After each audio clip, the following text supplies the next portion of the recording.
It's the conference finals, baby. It is the conference finals, and we are going to talk about everything that you need to know about these conference finals before they get kicked off tonight. Tonight we got, excuse me, tonight we got the Thunder and the Wolves. So we'll talk about that, and we'll also talk about whether the Knicks can really beat the Pacers. We'll get into predictions and all of that other good stuff. Mars, John, how y'all feeling today? Great. Fantastic. Fantastic. Feeling really good, man. The conference finals are starting. We don't got to watch 2-3 games in a day. We just watch one, break down the game, move on to the next game tomorrow. Very exciting. Yeah. All right, cool. Well, let's go ahead and jump right into it. We're going to start with the game tonight. Now, first off, I need you guys to let me know how you feel about this series and what you expect to happen. I think this is the toughest defenses both teams will face in the playoffs. I think with OKC's ball pressure and the way they fly around the perimeter, it's going to make things very difficult for the Timberwolves. But coming with that, I also do think there are some things that they can do to exploit this defense. I think OKC have a lot of speed and athleticism. I don't think they have the combination of size, strength, and length to necessarily guard Julius Randle one-on-one. So it's going to be a lot of playing behind the ball. It's going to be a lot of sending help or playing the gap, and it's going to be up to Julius Randle to make the proper plays. I think the same can be said with Anthony Edwards. But then when you look at the Thunder, I think the Timberwolves can do something similar to what the Nuggets did over the 7-game series, where they played Christian Brown at the point of attack and necessarily played Jokic behind it to kind of disrupt any drives to the middle that Shea had. But now it's Jaden McDaniels and Rudy Gobert. Rudy Gobert has the wingspan and the rim protection ability to disrupt what Shea could do in the mid-range and around the rim. So I think they attack each other pretty well, and I think it's going to be a really good series. And so who you got? Because I was a little I wouldn't say disrespectful to the Timberwolves a couple days ago, but I underestimated them just a little bit. I did too, John. I'm gonna take the Thunder in 7. I'm gonna take the Thunder in 7? 7 games. Yeah, Thunder in 7 games. Oh, what was the disrespect, if you don't mind digging that back up? I had the Thunder in 5. Like I was like, you know what, I'm gonna respect this team just a little bit more. And I'm gonna have the Thunder winning in 7 games. But hold up though, what brought you back to reality? Just looking a little deeper into the series. I made that prediction right after the Thunder Nuggets game. Could leave to it was just a little bit reactionary. So after I had a few days or a day or two just to sit down and really think about the series again, it brought me to the Thunder in 7 games. I think they're going to be able to generate turnovers. I think they're going to blitz Anthony Edwards and force Rudy Gobert to get the ball in a short roll. And then I think that's probably the Timberwolves are probably going to counter that with making Randle the screener or Jaden McDaniels the screener or just having Naz Reid to be a pick and pop candidate. They've also been playing Dante DiVincenzo late in games, which could lead to Anthony Edwards getting a lot of one-on-one situations and spreading out the defense. But I do see a world where the Timberwolves can overwhelm the Thunder physically in this series, and I think it's going to be up to Rudy Gobert to rebound and finish around the rim and them trying to get him the ball underneath the rim, like take away the short roll opportunities, because I think Alex Caruso is going to be able to make plays on the ball, Cason Wallace, Lou Dort. And do I trust the Thunder to make 3 open 3-pointers more than the Timberwolves?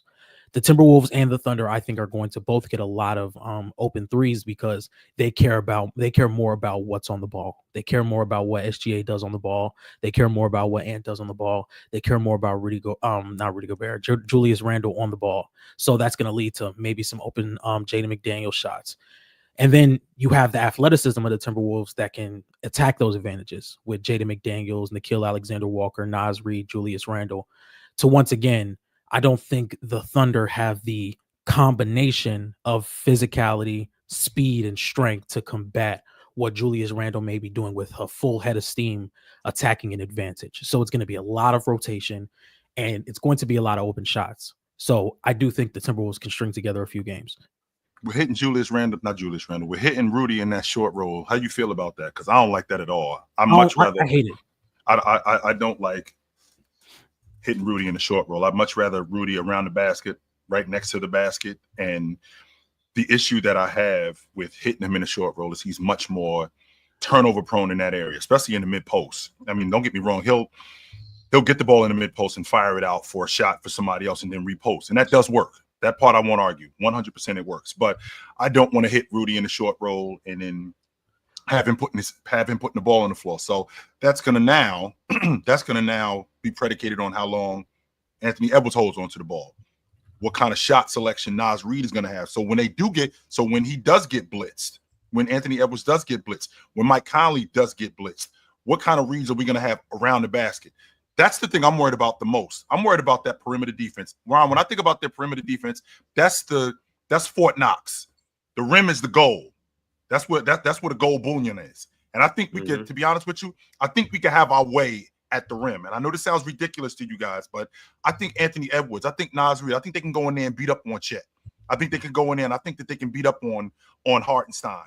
The question is can you get through Fort Knox first? Can you get through that perimeter defense first? And if you could do that, I think they can have their way around the rim. Now, as far as Anthony Edwards, and I know that Alex Caruso causes so much havoc on the perimeter. I know that he causes so many problems on the perimeter. If they're going to have a chance to win this series, I can't have 8 for 22 games. I can't have 7 for 24 games. That's not going to get it done. Because now what I'm doing is I'm relying solely on Julius Randle, which I do want to rely on Julius Randle, but I don't want to rely solely on him. And if Anthony Edwards is that inefficient, that tells me, number one, he's not taking good shots. Number two, he's not getting to the rim. That means that other people aren't involved neither because he's shooting that much. So that's going to be a problem. Now, if we're moving forward, we got to take better care of the basketball. And if we take better care of the basketball, because we know Oklahoma City, they turn turnovers into buckets like that. And with this Minnesota team, I think the ball handlers that they have with Mike Conley, I think with Anthony Edwards, I think those guys can do a good job in taking care of the basketball, but it has to be continuous. Like we can't have games where, like we just saw in Game 7, where we have trips where we have 3 straight turnovers. And just so you know, John, bad shots can be turnovers too. So with that being said, we got to take better care of the basketball. We got to shoot the basketball better. And Anthony Edwards has to be efficient. He has to be. Mars, can I get your prediction on this series? You didn't get chills. Oh, I'm sorry. No, chill. Mars, can I get your prediction on this series? You ain't get chills prediction. He just went through a whole soliloquy and you're not going to give a prediction? Mars, can we get your prediction on this series? Timberwolves in 6. Timberwolves in 6? Timberwolves in 6. And what reason do you have Julius Randle? No, I want Chill's prediction now. You gave your prediction. We want. Yeah, I gave my prediction. Because I'm not giving the explanation. Right? He gave the explanation without having to give an answer. So I'm going to give my answer without take giving a bathroom an break. Then we just going to sit here and all right, go ahead, Chill. Again, I picked Oklahoma City. I picked Minnesota before the season started to go to the finals. Here they are in the Western Conference Championship against Oklahoma City. I had picked Oklahoma City and Boston in the NBA Championship. I think Oklahoma City is better. I think that they're going to win this Western Conference Championship in 6 games. That wasn't so hard, was it, Ron? No. Now, Mars, why? Yeah, I think I'll start with I don't care if Anthony Edwards goes 8 for 22. You play against a defense like this, you're going to have poor shooting nights. I think it just comes with the territory. And I think they can win those games because Shea can go 8 for 22. It can happen. You're playing against Mars? Yes, you're playing against an elite defense. You're going to have inefficient nights. Like LeBron James has had 8 for 22 games in the playoffs, and his teams have won. Shea has had inefficient games in the playoffs, and his team has won. Kobe Bryant had inefficient games, and his team has won. When you play against great defenses, you're not going to be 50% from the field every game. Like, I can get with that. Yeah, like 8 for 22 is what, like 37%. Like that's going to happen. Like I think that's just going to happen, especially when you do shoot the 3 like Anthony Edwards does. I think no one on OKC can stay in front of Anthony Edwards consistently, and that's not a knock on them. That's the fact that no one in the NBA can stay in front of Anthony Edwards consistently. And OKC do have the best personnel in terms of perimeter defense, but I think even if you go back to the Memphis series, and I know they got swept, so it's like, why would you bring them up? But when Ja Morant started having success against OKC, it was when he came to the conclusion that no one could stay in front of him. And then he was getting 2 feet in the paint, and he was either kicking out or he was getting to floaters, turnaround jump shots, etc., etc. I think Anthony Edwards has to look at that and say that's probably my best form of action, where it is just getting 2 feet in the paint, maybe not even to score, just to collapse the defense, and then I have to be able to make good decisions out of that. And now we know what OKC's defense does in terms of closing out and the speed and mobility and all of those things. So this isn't a foolproof plan, but I do think that has to be part of it. Also, I don't think you have to have Rudy in the short roll. Like, assuming either OKC switches and pick and rolls, which then you get an isolations on a big, or they blitz him, which a lot of teams have done. But then if they blitz him, you don't need to hit Rudy in the short roll. You just, let's say you've got man in the corner, pick and roll, Rudy sets it. What side of the floor we on? We'll say Ant's getting a middle pick and roll, like middle of the floor is getting a pick and roll. So you have 2 guys in this side, 1 guy in the corner. Yep. Rudy comes up and sets the pick. If Ant gets blitzed, the guy in the corner just lifts to the wing. You hit him, and then Rudy can dive to the rim. And the guy on the wing now has a clear entry pass, like wide open entry pass. Like, it's not that's not a difficult pass to make, especially if you put Conley in the strong side corner. So then he lifts, and then if you have the guy on the wing hit Rudy on the dive, you no longer have to have Rudy in the middle of the floor for a short roll. You have him down right underneath the basket where he can make a layup half the time. Like, that's cool. That's good offense. So it just comes down to not putting players in positions where they're not effective, and that for Rudy is in the short roll. When it comes to Julius Randle, I agree with what John D said. They have no one who can guard him one-on-one in the islands. He is a mismatch. He's shown that throughout these playoffs, where if you put a guard on him or a smaller player, he's going to bully him. He's too strong. He's too physically imposing. He can shoot over the top, finish over the top of you. And if you put bigs on him, he's too quick for you. That's where the mismatch stuff comes in. Chet can't guard him because he doesn't have the quickness or the strength. Isaiah Hartenstein can't guard him for obvious reasons. And then you run into Lou Dort is 6'3", 6'4". Yep. Julius Randle 6'9", 6'10". Alex Caruso is probably the one who has Alex Caruso and Jada probably have the best shot, but even with Jada, Julius Randle he's way too strong for him. So you're gonna end up having to send a lot of help, and that doesn't mean double teams, but you're gonna have to shade over. You're gonna try force him right. I know that's what they're gonna do. They're gonna try and force him right, and then Julius Randle has to make good decisions. Where you've got Jaden McDaniels, you've got Dante DiVincenzo, Anthony Edwards, Mike Conley, all these guys who can shoot. I think Minnesota's offense is more likely to put OKC in rotation and scramble and put 2 on the ball as opposed to OKC's offense. I expect Minnesota to run a lot of zone. I do too. So I think when I'm looking at it from that perspective, which offense causes more problems for the opposing team's defense, I think is Minnesota. And I think when it comes down to consistent outside shooting in this playoffs thus far, I know Minnesota had those 2 games where they couldn't buy a 3. But OKC throughout the playoffs has been very up and down, especially in this Denver series. They won quite frankly in spite of a lot of their shooting. So I'm probably going to bet more on Minnesota's outside shooting. Then I'm betting on the fact that Anthony Edwards and Julius Randle can't be stopped from getting paint touches, which I think is still the most valuable form of offense. I think OKC make up the gap in transition. I think that's where they make up most of the gap. But offensively. I mean, both sides. I think their transition defense is better. I think their transition offense is better. Sure. And I think they're better at forcing transitions with forcing turnovers, etc., etc. So I think in the half court, I think Minnesota are gonna win. They're gonna win the half court battle. I think OKC are going to dominate the transition battle, and that's going to keep these games close. That's going to keep the series close.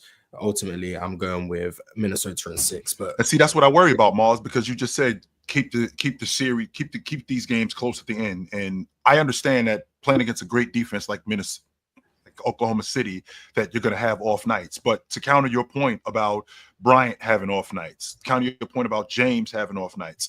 Well, Bryant did have Shaq when he had those off nights, right? He had Pau Gasol when he had he did have Pau Gasol when he had those off nights, right? And does have Julius Randle. He does have Julius. 15 Julius Randle.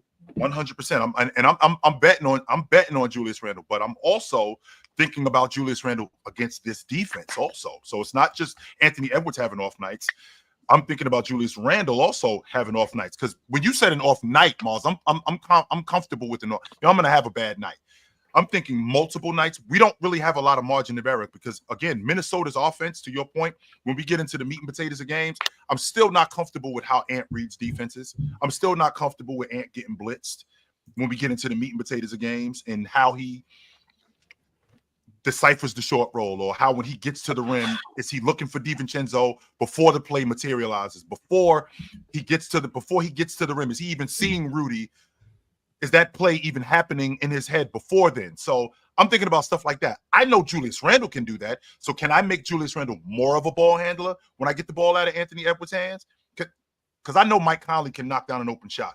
I'm thinking about if these games are going to be close. I'm thinking about how much better Julius Randle can be in the meat and potatoes of games, how much better this Oklahoma City defense can be at slowing him down, and then relying on Anthony Edwards, who's been inefficient for the majority of the night. That's the thing that I'm worried about. And if that's going to continue to happen, I think Oklahoma City is going to win the series.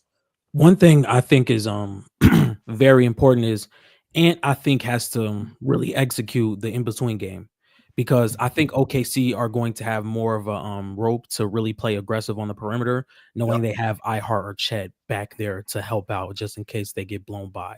So they're going to probably play more aggressive. They're probably going to speed him up. They're probably going to force him to make passes that he's forced to make at a quicker pace, because the Lakers really let them get set in the half court, and they didn't have necessarily the rim protector that they can lean on if they get beat. So it was just not playing too aggressive. It's letting Ant just like size them up and then take the three, because they can't give too much pressure on the ball, and that he can blow right past them. So I think they can play with that aggression and really lead him into taking a lot of mid ranges or making a lot of passes that are sped up.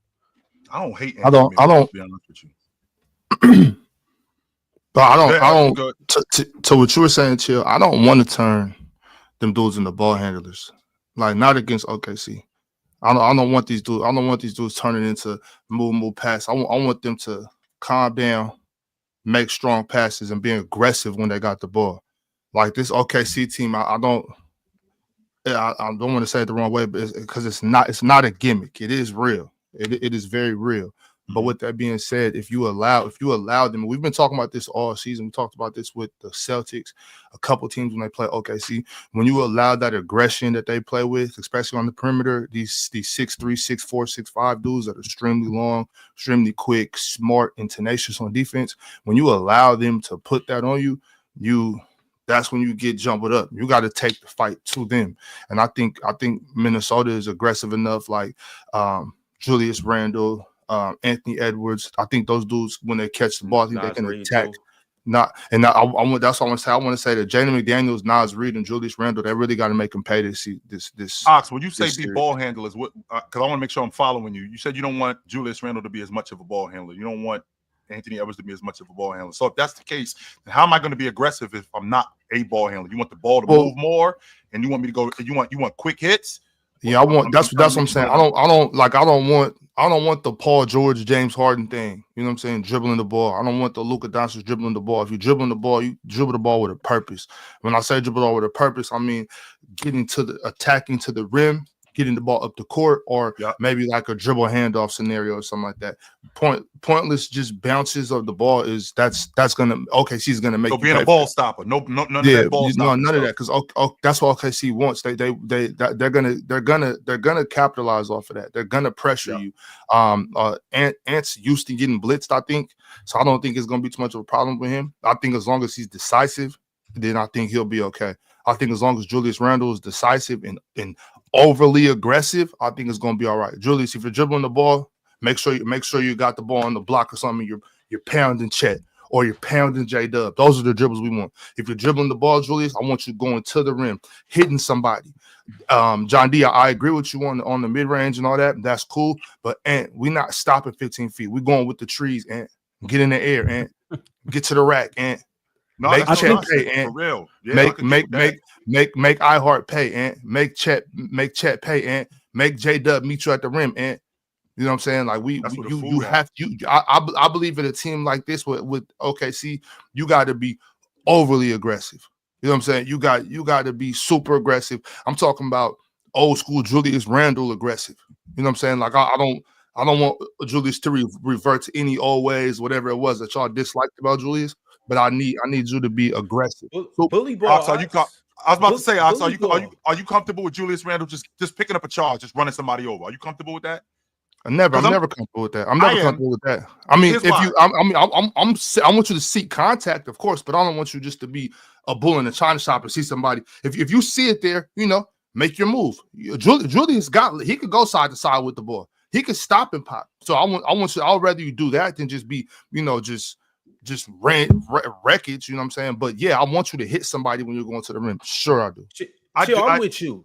Julius, put your head down and go.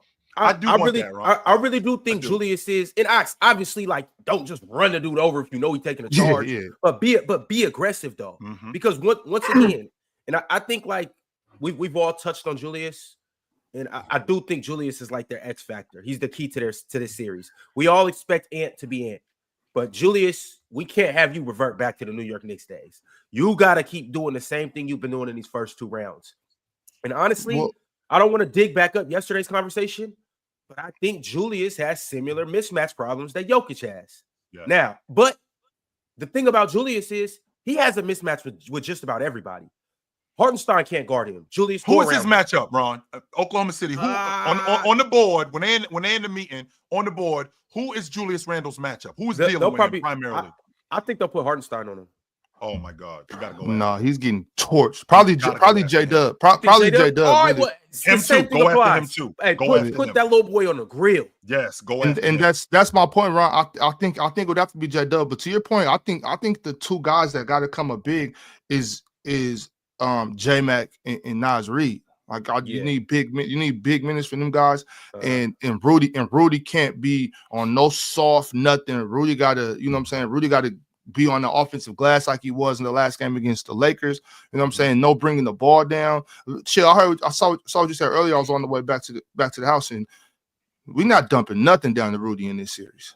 No, like Rudy, if you're not getting lobs or getting it off the offensive glass, brother, you playing defense. Well, we got to get him if he's wide open and if he's right in the middle of the rim and I got to throw him the basketball. I'm not hitting him on a short roll locks. I'm not hitting him on a pick and dive. No, I'm not doing that. But when he's diving to the basket and he's big and he's asking for the ball and he's at the middle of the rim or I can throw the ball to the rim, I'm definitely doing that. Well, if he's wide open in a situation like that, that means he can go catch it at the rim. What I'm saying is I'm not giving Rudy the opportunity to catch the ball and have to make an extra rip through, dribble, go up. No, anytime Rudy brings the ball below his shoulders, expect something bad to happen. Expect these dudes to dig and give me that. Like, expect that. Now, Julius Randle has gotten a lot better with this, but I do think against OKC, it's very important for this entire defense or entire offense to make quick decisions. OKC is really good at baiting you into making passes that they know that they can intercept. They're really good at taking away those advantages faster than any other team in the NBA. So you have to know what you're doing off the catch. If Jaden McDaniels is going to catch the ball on a late closeout, he has to make that decision pretty quick, whether it's to shoot or drive to the rim, because OKC does such a good job at taking away advantages quicker than anybody in the NBA. So if it takes a split second to make that decision, they're probably already back in place and set to really counter your drive or counter your 3-point shot. It's going to be about making the proper reads. It's going to be about making the proper decisions to get to the basket or to shoot or to reset, things of that nature. Yep. I think these teams are pretty good matched for each other, like as far as like athleticism, you know what I'm saying, just all types of things. Like when you look at the player for player, I know that's not how basketball works, and that's not how it's gonna work. Like you can't say, well, this guy's better. I'm not doing that. I'm just saying, like when you line up the teams, I like the matchups. I'm kind of digging this. Like we talked about it before. I think this is probably the best case scenario for Western Conference Finals, Eastern Conference Finals, as far as like just the direction of the league is going. You know what I'm saying? We're like just basketball fans, young fans and whatnot. I know we're all shocked that neither the Cavs or the Celtics are in it, but still, like I think this is pretty dope. Like these matchups, as far as like dynamic guards and just, I keep saying it, but like I'm talking about the young basketball fans, like my son's age, you know what I'm saying? Like the 8-year-olds to 14-year-olds. I think those guys are going to be able to, watch basketball and see, oh, that's Halliburton, that's Shea, and Jalen Brunson. I think that's dope. You know what I'm saying? It's definitely a new era. I mean, you don't get Jokic, you don't get Giannis. You don't get LeBron. You don't get Steph. You don't get none No of the Kawhi. past 7 NBA Finals teams. Like Nope. it's a new era. Like y'all, we are literally right now witnessing history, and like And how both of these far- series is going to be pivotal just moving forward. And how far are these teams separated? Because if I'm not mistaken, didn't Minnesota, I think they're like a game out the 3rd spot or some nonsense like that? They won 49 games this year. I Yeah, think so it is. they won 19 less games. Yeah, they won 19 less games than Oklahoma City. Yeah, so they weren't close to them in the regular season. But like the last month and a half of the regular season, I think Minnesota had like one of the best records in the league. I think there was like 17-3, something like that. We saw that we saw their schedule. Yeah, they had and- that and weak they- schedule, but yeah, Yeah. they were hooping for sure. And they Yeah, definitely made the most of it. Yes, they did. We As all they're knew it supposed to. took Minnesota, some time to jail too. For sure. And They it didn't seems start like- figuring it out until like late January, and then Randall got hurt, and that kind of stopped things. And then Randall was a came back, stretch. and then Yeah. they looked dominant to close the season. So There was a stretch where I didn't think they were going to make the playoffs. I'm not going to bullshit you guys. There was a Man. time where I was like, I don't know if these guys, because I had picked them to be in the finals before the year started, and then I saw what Oklahoma City was doing. I'm thinking to myself, man, ain't no way that these dudes not rolling. And then to see Minnesota just to see them get it together. And Ron, I got to tell you, man, the more I watch your man, the more I'm falling in love with him. He is great, yo. Your man McDaniels. I love this kid. I love the quiet assassin is what I call him. His facial expression doesn't change. He doesn't complain to the officials. He very much plays within himself. He's really good around the rim. I didn't realize that about him. Like, he's a really good finisher around the rim. He will throw it over the top of you. And I didn't realize that about him. I think he's more confident in his shot. He's not one of those, get the ball and dribble tween, but he'll catch the ball, 2 dribble, pull up. And on the defensive end, he's ridiculously smart. I haven't given him nearly as much credit as I should. And the more I'm watching him in this postseason, the more I'm digging him, Ron. Your man is the real deal. Yes, he is. Chill. I was told that Jaden McDaniels can't exploit mismatches on the wings. Yes, he I was can. told that. I McDaniels, was gonna bring that up. Man, that's what I was. my bad. Yeah. Boy. Yes, I'm he just can. saying. I sat here and fought for this dude for a whole episode because I was told that the kid can't rip through, go to the rim, and pass if help defense comes. You did say that. I do remember I that. think Jaden McDaniels is an incredible basketball player. Yeah, you did I say think that. what happened is Jaden McDaniels, and maybe Ron can attest to this because he knows Jaden McDaniels more than us. Jaden McDaniels is a scorer. He's not a 3-and-D wing. Like he can play defense, but his offensive game isn't just catch and shoot threes. And I think early on in the season they were using him as just some catch and shoot spot up guy, and that's not his game. He's trying to get to the rim. He's trying to get to the mid range, shoot over the top of people. That's how he plays. And I think they gave him freedom to not obviously isolate and go get a bucket. Yeah.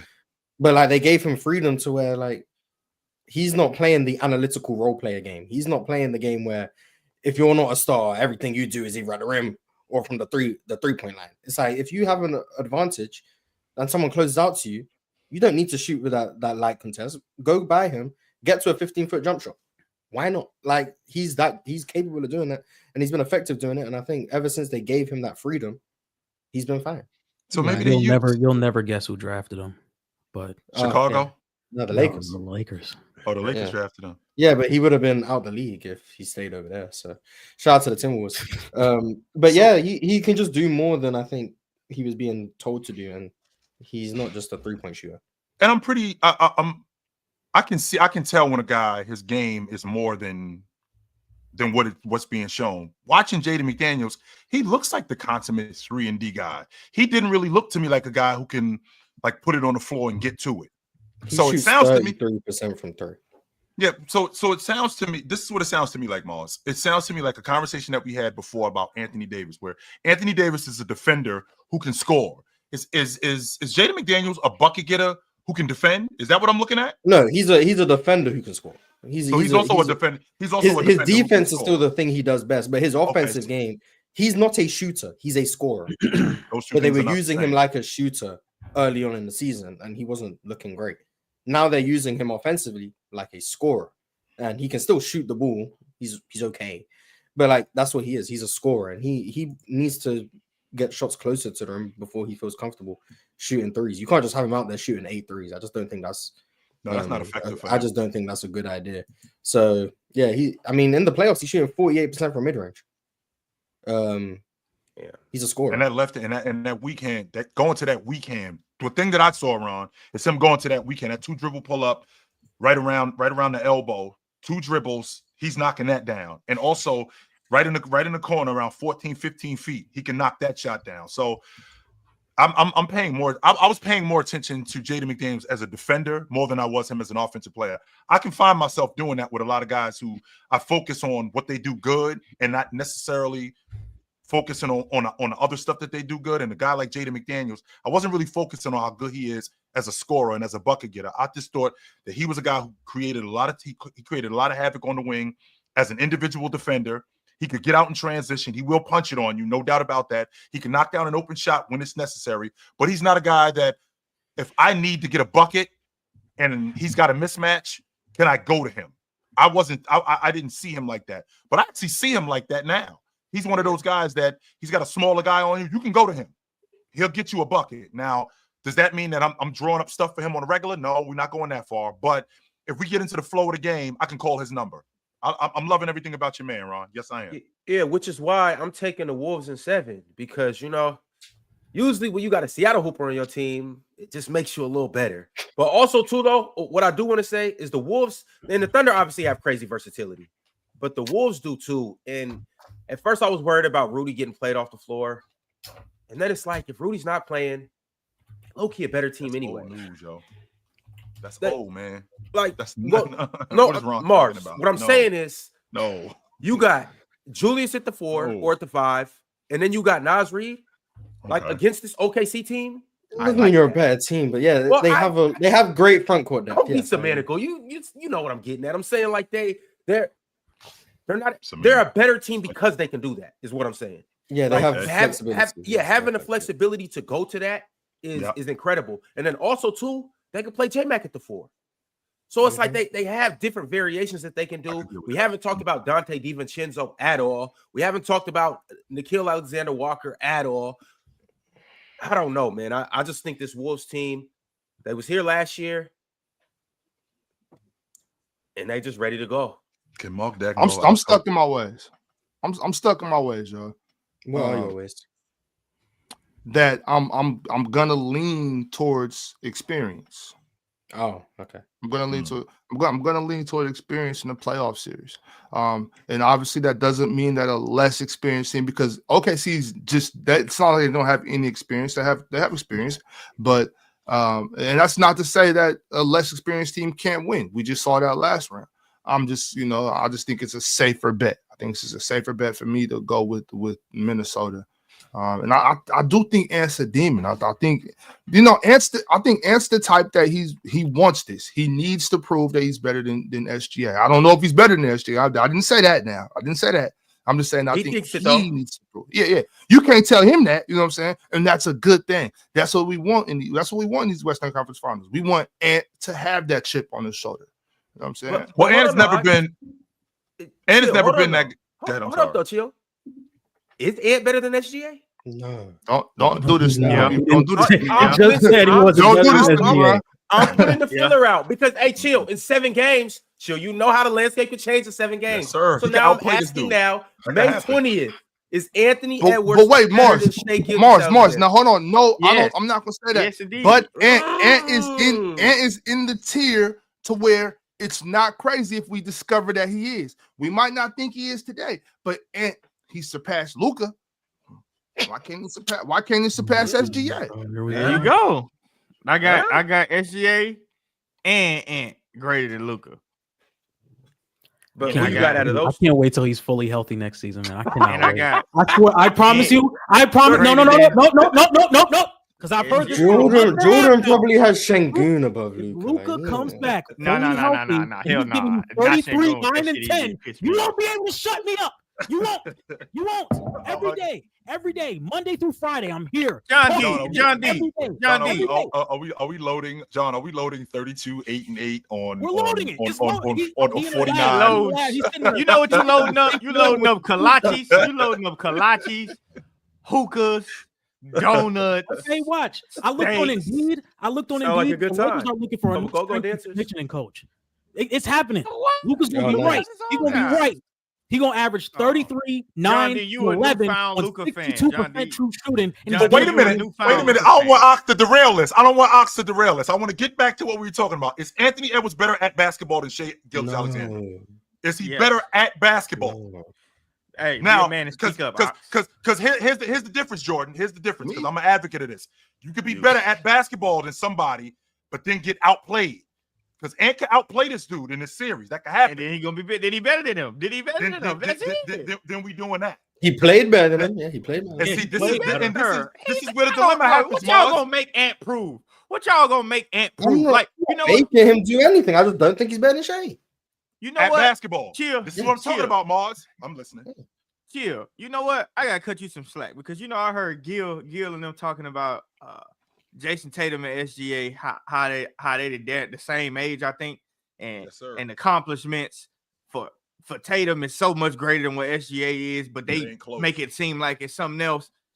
And I'm like, bro, it younger than him. What he got to do? Like, what do you want these guys to prove? What more do you want these guys to prove if they do this, if they do that? Then he's still not better than him. I go into Oklahoma City, I kick his ass, I go to the finals. He never been to the finals, and I'm still not better than him. What do I got to do? Getting braids? What I got to do? Yeah, Dress nice? probably just like get better at him than at What do basketball. I got to do? See? This is, and Nah, Mars, this is probably- where the dilemma probably- is. probably just gotta Because become what a better happens basketball when player. what happens when Nah, what happens when guys who are better at basketball get outplayed? I don't know. I think Shai played better than Jokic last series. I think Jokic is better than him. Hey. Shit, after what I saw in Game 5, man, I Reel that gotta shit gotta back wait. in. I gotta that wait. shit I gotta back wait till in. next season. I need to wait till I'm next with- season before I have I'll wait another. till I next need to wait till I've next seen season. Jimmy. I've before I seen have Jimmy another- Butler outplay Giannis in 2 series. He ain't better than him. He was on that day. Well, Yeah, he that played year- better than him, and you get the full credit for playing better than that person in that series. You can say Jimmy Butler was better than Giannis in this series, and I would agree with you. Now, if you say Jimmy Butler's better than Giannis, I'm gonna disagree with you. Like, No, And- Mars. I mean, at that I'm- time, he was better than him. and that's fine, and that time is the only thing that matters. And can outplay Shai in this series. Sure. I'm not saying that's impossible. I still don't think he's better than him. Now let me ask you. Now, Mars. hold Yeah, on. but who I now think with is that, better with is that, irrelevant to the now, outcome of the series. 100%. Now Right, this right. is where the dilemma comes in, Mars. So how far apart are Anthony Edwards and SGA in your They're in estimation? different tiers to me. They're in Okay, different so tiers. there's a gap. Now, with that being said, right? With that being said, because I've always felt like when you are close to a guy, right? For a prime example, I'll give you David Robinson and Olajuwon. When David Robinson and Olajuwon went at it in the '95 West Finals, those dudes was like this. Oh, that was a good David series. Robinson got his ass kicked. Olajuwon goes ahead of him. If SGA and Anthony Edwards are close to each other and he outplays him, then can he go ahead of him? Mars gonna say that As make a- him even. It's as gonna a- say as a- even. SGA not gonna get as a- his ass as a- kicked though. Chill. No, SGA not gonna get his ass kicked. I ain't saying that.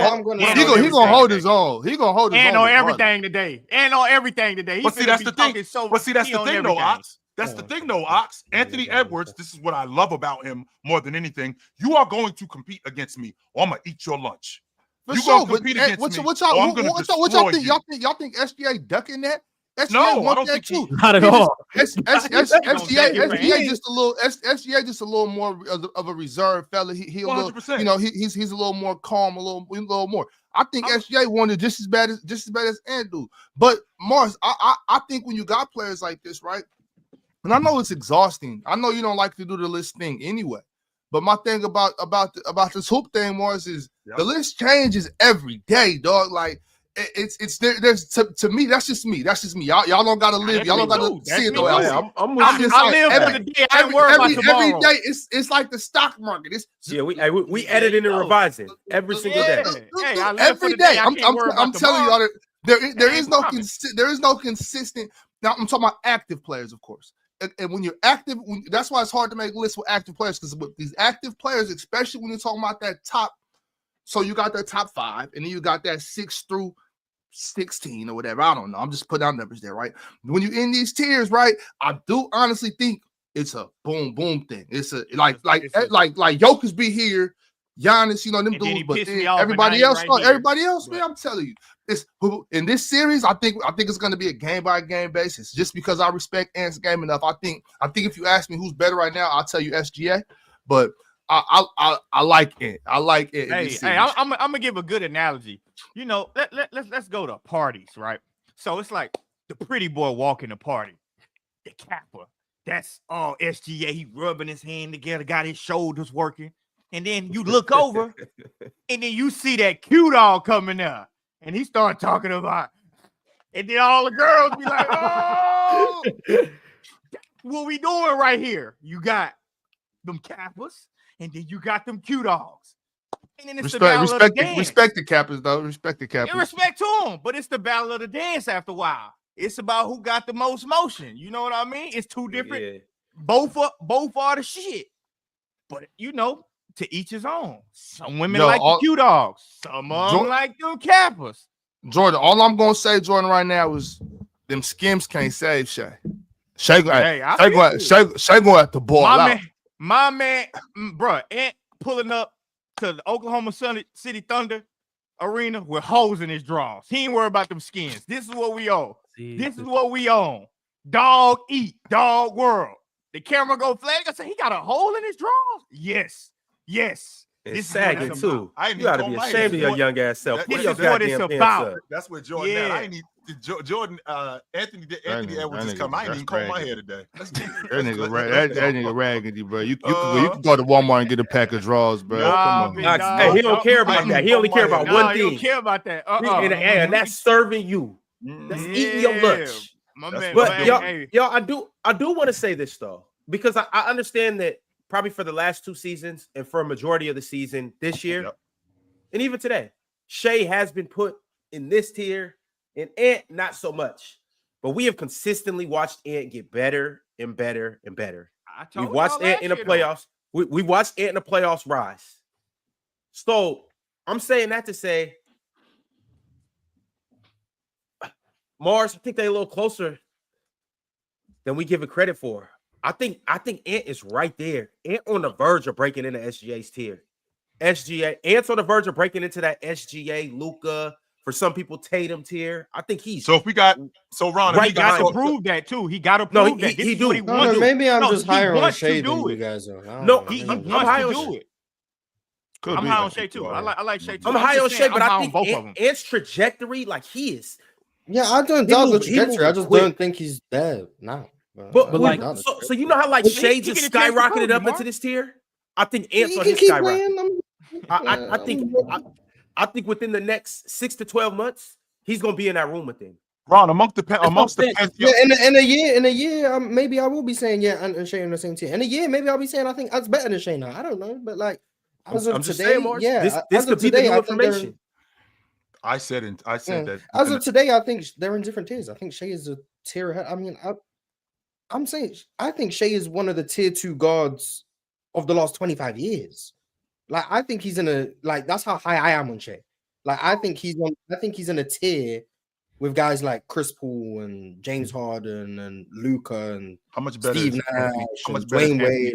That's what I was about to ask. Like Anthony Edwards isn't in that tier to me. So like that's how high I am on Shea. So like for me, if someone asks me who's better, Ant or Shea, and I say, oh well, Ant's in the same tier as Shea, I'm saying, because how I view Shea, I'm saying Ant's in the same tier as Chris Paul and James Harden and all of those guys, and I don't think he's that good. But that's how good I think Shea. Crazy D Wade stray, maybe accidental, but no, I think how the hell did them dudes get in there with D Wade?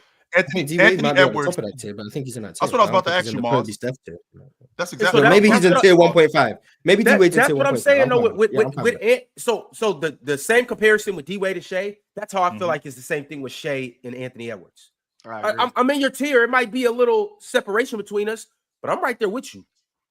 Yeah, I definitely don't think to say that Ant can walk into that tier. Like I think there's 2 young players in Ant and Wemby that could be in that tier by the end of next year. Like I don't think that's crazy to say with the vast improvement that both of these guys have made over this season and what they could do over the course of next year, because the improvements for Ant are wide open. Like Sure. we know Ant has to make better decisions at a timely manner, way better and way more consistent. We know he has to build an in-between game. We know he's already good on the defensive side of the ball. We know his pull-up shooting has gotten a lot better, and we know how he is once he gets ahead of steam to the rim. So if we know what the deficiency within his game is, I'm pretty sure that he knows what it is. And I know that he's going to go into this offseason being like, look, I got to study the game better, watching a little bit more film and make my decisions quicker and more consistent. I also have to John D, I got one pushback though, John D. Mm-hmm. What if Ant win a championship with all his flaws? That's where I was going, Jordan. That's where I was next. And the reason why I'm saying that, that's where I was going, Jordan. John D? Let me tell you why, John D. Then the Timberwolves are a really good team and they deserve credit. Because that wasn't the case. But that doesn't just say that, I don't need to get better at these things. That doesn't mean I didn't say you need to get better, but if I'm winning the chips, ain't nobody talking about what MJ need to get better at, and he winning 6 of them things. Ain't nobody talking about what Kobe need to get better at, and he winning 5 of them things. Maybe they should. Or LeBron when he winning all of these things. The game is about winning. You might be a better shooter than me, great. But if I kick your ass consistently and I'm putting up respectable points, I'm not talking about I put up 10 points and you put up 40, and then I'm arguing I'm better than you. Like, no, I'm talking about we in the same level of producing points and blah, blah, blah. We on that same stretch. Maybe I'm not the best shooter. Maybe I'm not the best passer. But when it come down to winning, I'm the best winner. Winning is a skill. I teach kids that shit all the time. Winning is a skill. This is the thing. This is the most important skill. If the Timberwolves win the championship, it won't just be because of Ant. Like, it will be because guys are making shots. It's like Shea. It won't be because of just Shea. Exactly. So why did you roll your eyes when I said the Timberwolves are a good team? No, I'm saying. And here you are like, yeah, it's not just that. And I'm saying the same thing. You rolling your eyes. This is what you dudes are sitting here doing. That's not correct. Because I'm 100% confident. He deserves full credit. But what I'm saying is that them winning just has flaws. He still has flaws, and like we can. But they're going to win with him being the best player on the team for sure. And that's amazing. And you give him credit for like being able to win, and the Timberwolves, you give them credit for being able to win. That doesn't change the fact that Ant isn't a perfect basketball player. And nobody's saying that he is, Mars. And nobody's saying that he is. So what's the problem? The problem is when he wins. I'm sorry, Jordan. The problem is when he does win, it's going to be a completely different conversation, because you dudes ain't going to sit up here and act like you wasn't around when Dwayne Wade won the championship in 2006, and I heard that he better than Bryant. I'm going to crash my car. I had to listen to that. I heard that this dude was better. Yeah, I literally wasn't around, Joe. So in 2006, I'm around and I'm listening to these people tell me that Dwayne Wade, who's the Finals MVP at 23 years old, hey, is he better than Kobe? And I'm like, I'm gonna crash my car to a telephone pole. But he wasn't better than Kobe, right? They didn't mean that, chill. That was just doing it for content. I mean, it's always been a content. But he wasn't better than Kobe, so like that's like kind of the point. Like, but Ant can win, and he can maybe he is like D Wade in 06. He can win. I don't think Kobe. Don't mean he's better than Kobe. Don't mean he's better than. I know Shay's not Kobe and D Wade. I don't think Kobe and D Wade was close to be. I mean, I don't think they were close to. No, I don't think so. But I do think Ant and SGA is very close. I think them two are in the same tier. So in the pantheon of players, Mars. So in the pantheon of players, Mars, Joker, Giannis, Tatum, SGA, Luka, Anthony Davis, James, KD, Donovan Mitchell, Wemby, Curry. Where is Anthony Edwards in that pantheon of players? The only player you named who I think and like who I'm taking and over and I'm comfortable is Donovan Mitchell. Everyone else he was at 9. Anthony, yeah, he was at 9 for you, but you said Steph at 11. Yeah, you said Steph at 11. I think Steph's better than Donovan Mitchell. Okay. So like the of the names you said, I think he's better than Donovan Mitchell. Okay. I would have the conversation about Wemby. I'd have the at this point. I would have the conversation. He can't be better than Wemby. He can be. I said I would have the conversation. He's having a conversation. Keep going. I'll have the conversation, and then like everyone else, I'm pretty sure I think they're better than that. Everyone. So we're anywhere to Jordan's point. So we anywhere with Anthony Edwards, anywhere between let's say 8 and 12. Is that fair? And of the pantheon of players. Well, yeah, I think I got him in the top 10 as of. I don't know. So if you got him anywhere between 8 and 12, I know I got Shea at 3. So this is where I'm going. This is where I'm going, John D. So if you got if you have him in that area, if he ends up going deep in the playoffs like he's already done, and he ends up rocking like we expect him to do in this Western Conference Championship, they get past Oklahoma City. They end up winning the NBA championship. Have we not seen guys move from 8 to 4? Have we not seen guys move from 8 to 3? That's happened before. Yeah, I definitely think that can happen because some of the guys that are stamped like top 10 players, they're very inconsistent throughout the season. For example, Sure. LeBron and Steph, they could be very inconsistent throughout the season. And I definitely think people could make an argument that the fact that Ant's younger and he can give you a full 82 games of 100% and down to the wire basketball, that you can make an argument that he could find his way in the top 6 or to the top 5. Sure. But I just still think there is some flaws in Ant's game. Like, I still think he can get started when people try to speed him up or force him to be a playmaker. He's gotten better, don't get me wrong, but I don't think that he's to the level just yet. But there are clear signs for improvement. Like, for example, the Thunder just won 68 games. They're a historical defense, and Shea's about to win MVP. That doesn't mean I think Shea's the perfect player. I still think Shea can be a better court processor and passer. Yep. I still think down to the wire in those playoff situations, he can get a lot better at that. That doesn't mean if Shea goes and wins it, I'm not going to be like, oh, yeah, he's automatically better than Jokic, when I've seen Jokic do a lot more and just be better than Shea, like for the past 3 years. So I wouldn't just leap Anthony Edwards into those conversations, but I would open the door and be like, you can walk in it. You can walk in those conversations. You don't get a chair. You don't get to sit at this table, but you can come in the room. Come on in. Yeah, Ant's public perception will have him probably in and around the top 5 if they win. Yeah, I mean, Ant's public perception probably has him at like 7 right now. I'm not speaking for the public. I'm speaking for myself. For me, yeah, no, I don't think Ant's better than Jason Tatum or Shea or Jokic or Giannis. I know you didn't say Joel Embiid, but I feel Joel Embiid is a better player. So I think he is too. I'm not gonna new information though. New information. We ain't seen Joel play in months. Yeah, the new information is the Anthony Edwards I've seen play is the Anthony Edwards I've seen isn't better than Joel Embiid. That's the new information. The Anthony Edwards I've seen this year isn't better than Joel Embiid. Jason Tatum did just tear his Achilles. So if you want to say I'm not ranking him because he's hurt, like that's cool. Sure. And if you want to say I'm not ranking Embiid because he's always hurt, that's cool. I'm speaking for myself. Sure. I'm going to rank them both of them. So once again, what people do with their own list is what they do with their own list. But for me, if the Timberwolves win this series against OKC, and if the Timberwolves win the NBA championship, and Ant plays at the level he's been at for most of the playoffs, which has been quite good. He hasn't been elite in these playoffs for like scoring the ball. He hasn't been elite. But he's been cool. If he plays at that level, not much really changes besides like you get a larger sample of the playmaking jump he took, and you get to see it against more opponents, which is always good because the sample size is important. Like this series against OKC's defense is going to be very impressive to me, just because it is the best defense Anthony Edwards has ever seen in the playoffs, and how he looks is going to be very interesting. Now, in these small samples, it's very possible that Anthony Edwards just has a bad shooting series, not because of OKC's defense, just the 3-point shot is a volatile shot. Maybe it's a 6-game series. Maybe he shoots 31% from 3 over 6 games. That's not going to be a major indictment on Anthony Edwards as a player, in my opinion, because it's a 6-game sample where he shot the ball poorly. But if his process as a playmaker is bad, if he finds himself dribbling into traffic, if OKC are forcing him into tough shots that he's not comfortable with, then I'm like, okay, credit to OKC's defense.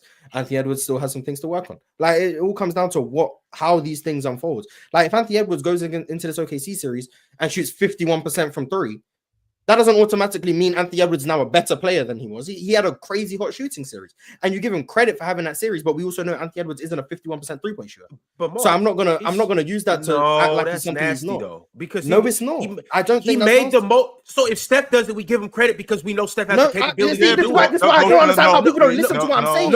I said you give him credit for doing that. Because what I'm saying it abundant. I thought I was saying it so clear that it couldn't be. I got you, Moss. What I'm saying is, you give the player full credit for what they do within the series, because in order to win the series, maybe they needed that 51% shooting from Ant. And he has the capability to do that. Yes, and you give him credit for doing that. It's like Paolo last year. Paolo last year against Cleveland shot 50% from mid-range in the playoffs. Yep. You give him full credit for doing that because Orlando needed his offense. But in the same breath, you say, in a 7-game sample, Paolo can shoot that well, but he's not that good of a shooter. So I'm not going to change my whole analysis of Paolo as a player based on 7 games. Yeah, he is an elite shooter. He's not a 51% 3-point shooter. So I'm not going exactly. He's done it. When Steph Curry shoots 50% from 3 in the playoffs, when he doesn't, you say he's that great. When he doesn't, you say he's that great. when Steph shoots, when LeBron averaged 38 in the Eastern Conference Finals, he was able to rise to levels that LeBron. I understand that, but give him credit for doing that. Yeah, but that doesn't mean I have to elevate him as a player in his rankings. I don't have to do that. Yeah, but when I elevate you as a rankings, I'm able to take my game to a different height on the highest stage. Which matters, by the way. Not few people can do that. 100% matters. But he's also able to have a series where he shoots poorly from three, and that's not going to bring him down the rankings. That's my point. My rankings. For you, I'm taking for myself. I'm speaking for myself. Yeah, but you only want to speak for yourself. I'm only speaking for me. For you, it will. For me, when I'm speaking, I'm saying for me. If Ant has a poor 3-point shooting series, that doesn't bring him down the rankings. The same way if Ant has a otherworldly 50% 3-point shooting series, that doesn't shoot him up the rankings because I understand the volatility of the 3-point shot. What I'm looking at for Ant is how is he getting to these shots? What is his process like in the half court? How is he navigating OKC's defensive coverages? What is he doing in transition? That's what I'm looking at. The process. The outcome is important. And in terms of winning the series, the outcome is the most important thing. If Ant shoots 50% from three, Minnesota have a much better chance of winning the series. Okay. But that doesn't mean that he's now a better player. That's not what that means to me. Because in small samples, things can change game to game. Like Anthony Edwards was shooting elite against the Lakers for the first 4 games. In game 5, he shot 0 for 11.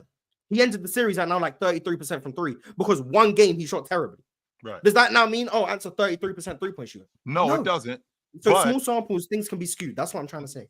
Do you use that same logic, Mars, with a lead guard? So because I'm about to ask you, because Anthony Edwards as a shooter, that's one of the things that he's enhanced this season, right? He's become a much better shooter. So because he's become a much better shooter, he's now put in that category with shooters. So if he gets into this series, turns out he doesn't shoot the basketball very well. Can I do the same thing with Tyrese Halliburton as a distributor? Tyrese Halliburton is one of the best distributors in the game. That's what he's known for. Tyrese Halliburton goes up against this Knicks team and he becomes a turnover machine. That doesn't affect him?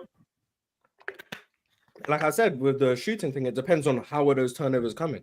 Because my thing about Tyrese Halliburton has been about how good of a decision maker he is and how quick he gets off the ball. If we come into a Knicks series and all of a sudden he's becoming flustered by blitzes and he's over dribbling and all those things, then I'm going to talk about that being, why did that happen?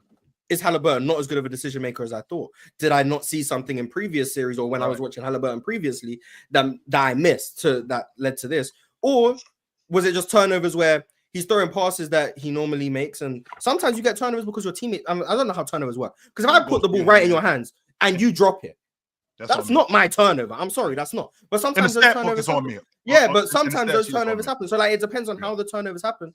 And if Halliburton goes from averaging he averages 2 turnovers. If he goes into the series against the Knicks and averages 6 turnovers and they're ridiculously bad I don't want to say brain dead, he has a brain fart. Out of character decisions for Tyrese Halliburton, that's going to be an indictment on him, especially within that series. Now, as a whole, am I going to say now Tyrese Halliburton's a bad decision maker when I'm analyzing him as a player? No. But I am going to say in this series, he was terrible making decisions. And in this, if Anthony Edwards shoots 50% from 3, am I going to say now he's the best shooter in the NBA? No. But I am going to say in that series, he was the best shooter and it changed the series.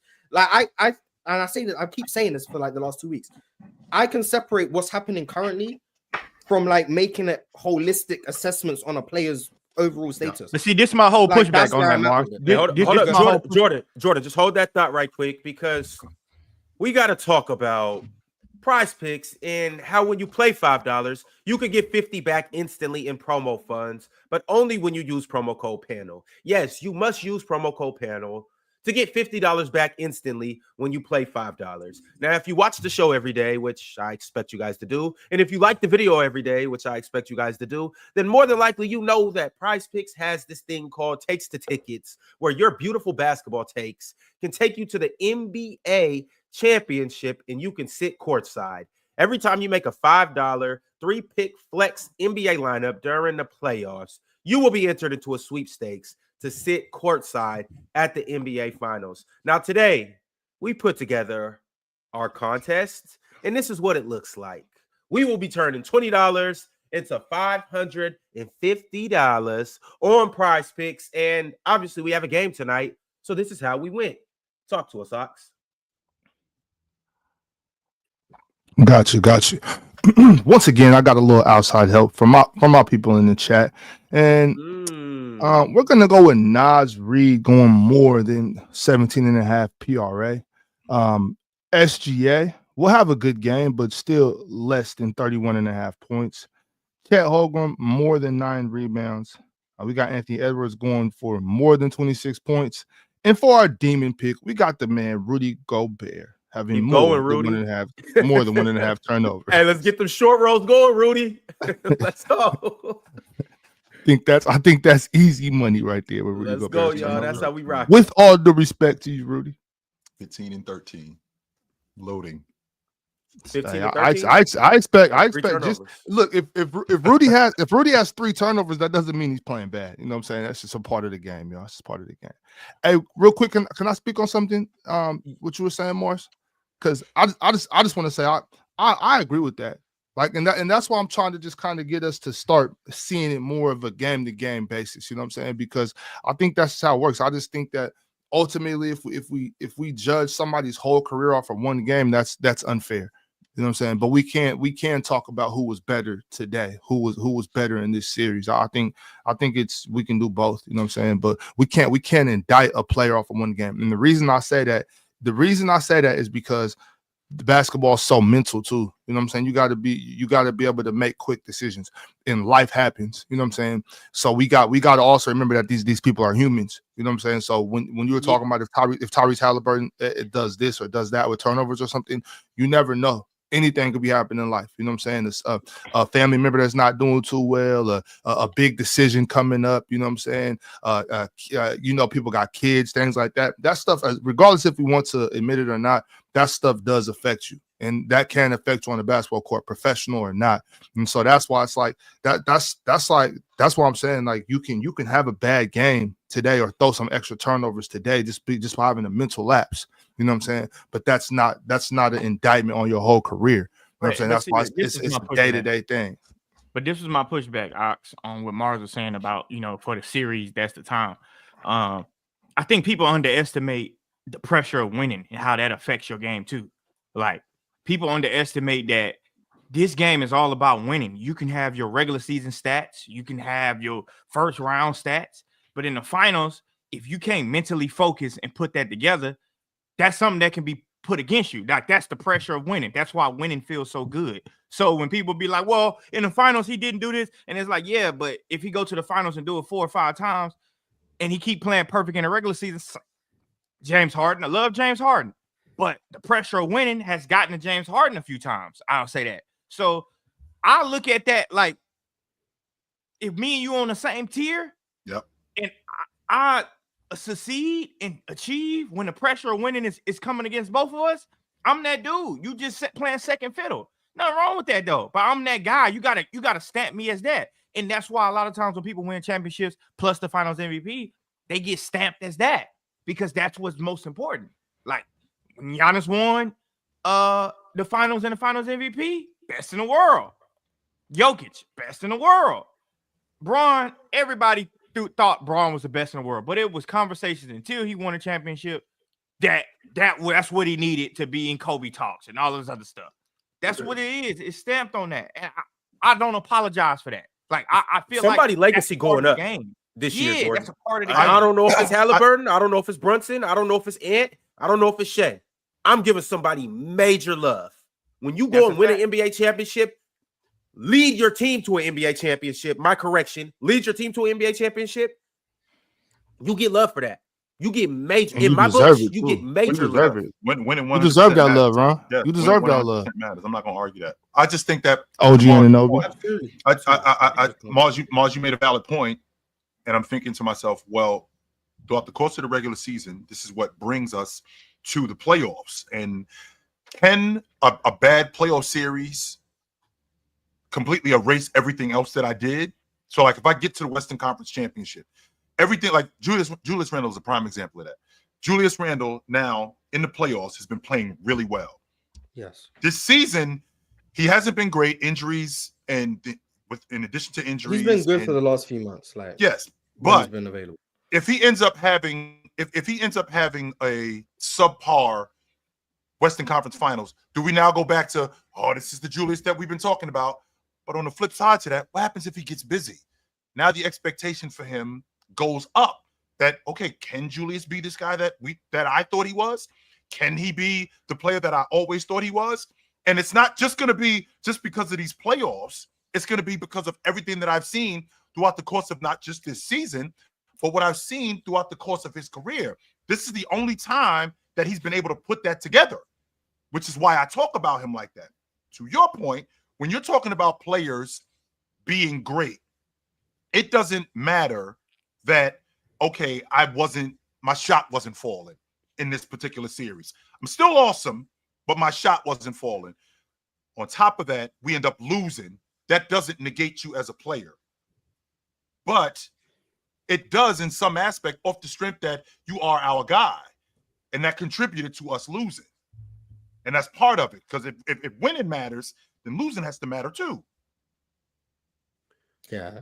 I'm with you on that, Chill. I'm with you on that. I'm with you on all that. A team or player, whatever, can lose a series. And I think if a player plays poorly and is a direct reason why his team lost, I think they should be correctly criticized for that, no matter how good they are, whether that's Jokic or that's Ben Simmons, whoever it is. If you're a direct reason why your team loses, like Jokic was playing poorly in those 3 games against OKC, they lost 2 of them. Jokic was rightfully criticized. Sure. They ultimately ended up losing the series.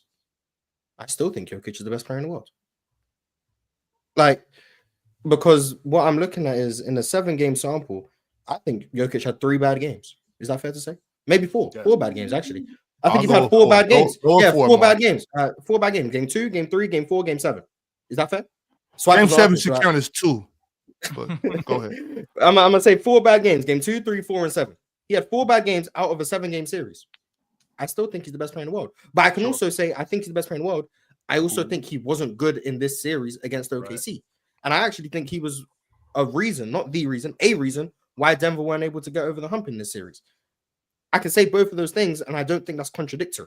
That's where I'm at. It's not.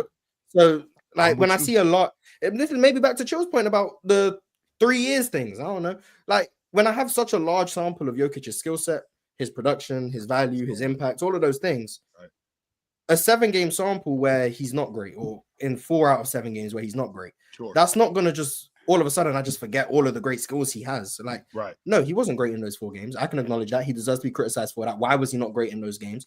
I like to think I've done a good job of explaining like what OKC were doing that affected him, what Jokic was doing badly that affected him. Like, I like to think I've done a good job with that. But that doesn't mean I now have to say, well, is Jokic really just the 4th best player in the world? Like, no, like Giannis lost, and I think Giannis wasn't perfect in every game. He wasn't great defensively. He got actually attacked for a lot of the, was it 4th quarter and overtime? Or maybe it was game 5. I can't remember which game it was. Game 5. But I still think Giannis is the most dominant driver and interior force in the NBA. I still think the mid-range jump shot improvement was a real thing. I still think he's majorly improved as a playmaker, and I still think he's one of the top 3 players in the world. Shea, same thing. He struggled for most of the playoffs before, like the last 3 games of the Denver series. That doesn't mean, oh yeah, everything I said about Shea this season, yeah, just out the window. He's not that good. He's a foul bait and like no. So it's like, and with Ant, I've become higher and higher on Ant as the season has gone on. You guys have heard me from where I was at the start of the season. I'm right there with Ant, you, Mars. From where I was on the start of the season on Ant, I thought he was the 3rd best shooting guard in the league before the season started. I had Devin Booker number 1. Donovan Mitchell number 2, and Anthony Edwards number 3. As the season has gone on, Anthony Edwards to me now is the best shooting guard in the league.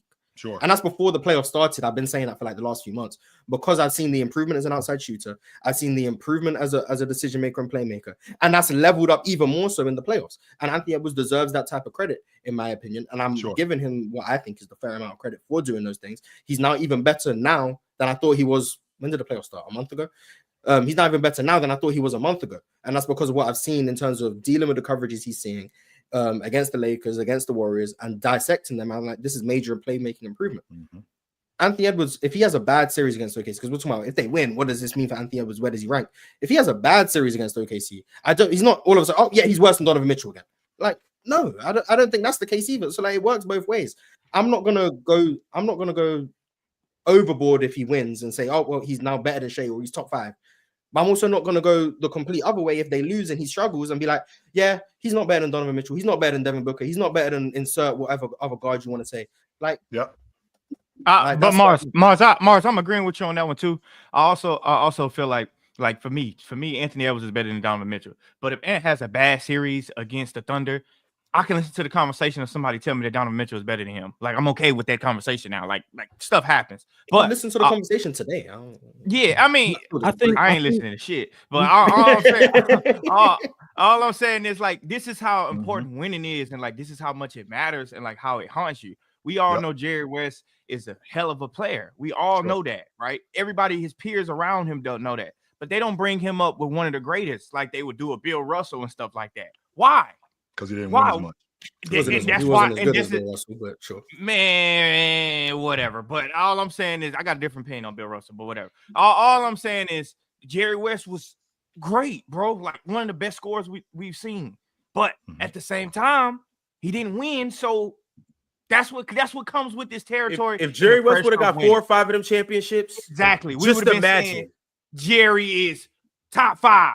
Top this and these combos. No, for real, chill. So. With 5 rings. I entirely understand that. But like Jordan speaking generally, and I agree. This is how it works generally. I agree. Yeah. The winning does not mask. The winning boosts people up rankings, all time and current standings. I agree. I understand how it works for the general public. I think Jerry West is the 3rd best point guard ever. We did this last offseason. I had Jerry West number 3. I had Steph 1, Magic 2, Jerry West 3. I had Oscar Robertson with only 1 championship. Number 4. I have Chris Paul and Steve Nash. They were the next group. They have no championships. Like, I had John Stockton after that. He has no championships. Like, so for me, I'm only speaking for myself. I'm not saying everyone else has to change how they do things. I'm saying this is how I do it. And I'd like to think I've been pretty consistent with how I do it. Because I have Jerry West, to your point, as the 3rd best point guard ever. And he only has 1 championship. I have Oscar Robertson as the 4th best point guard. He only has 1 championship. So this isn't just, someone said I was picking and choosing because I didn't say Kevin Durant shooting 48% from 3 in the finals was a hot streak. But I've also never used Kevin Durant shooting 48% from 3 in the finals to boost them up all-time lists. That's where I think I'm being consistent. Because I don't think shooting way above or below average is an indictment on the player in 5-game samples. Like, I just think that happens, especially when you're a jump shot heavy player. So I've never used that to boost KD. I've never used it to demonize KD when he has series where he doesn't shoot great from 3s. KD's had series shooting 28% from 3. He has series shooting 48% from 3. Neither one do I overreact to because I know Kevin Durant, he's in the middle in terms of how good of a 3-point shooter he is. Now, where I come at Kevin Durant is some of the playmaking, the ball handling stuff, the limitations there, and then the lack of rim pressure as the years have gone on. Those are valid criticisms that show up throughout the regular season, throughout the playoffs. And sometimes his team loses in part because of his inability to do some of those things at an elite level. And those are the things that I will criticize KD for. Not because in a certain situation, his jump shot left him behind and he shot 28% from 3. Now that hurts them in the series, and in that series you criticize him, but that does not now mean KD's not an all-time great shooter. That's all I'm saying. We can speak about what's happening within the series without it being an indictment on a player's whole career or what they've done in that whole season. What Jokic did this season isn't now minimized because they lost in the second round and he struggled against OKC. What he did this season was still phenomenal. He was, in my opinion, the best player this season. That doesn't now change because of what happened to Denver in the playoffs and because he didn't play at that level in the playoffs. Now, can we talk about what he did in the playoffs? Absolutely. And does he deserve to be criticized for what he did offensively in the playoffs? Absolutely. Am I going to join in that criticism? Absolutely. But that doesn't mean I have to then reevaluate everything I've said about Jokic 6 months ago. Because what I was saying 6 months ago doesn't apply to what I'm saying today.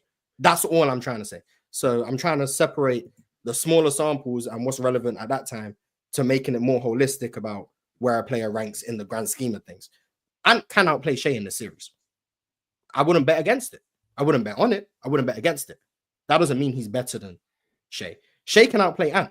That doesn't prove he's better than Ant. I already thought he was better than that.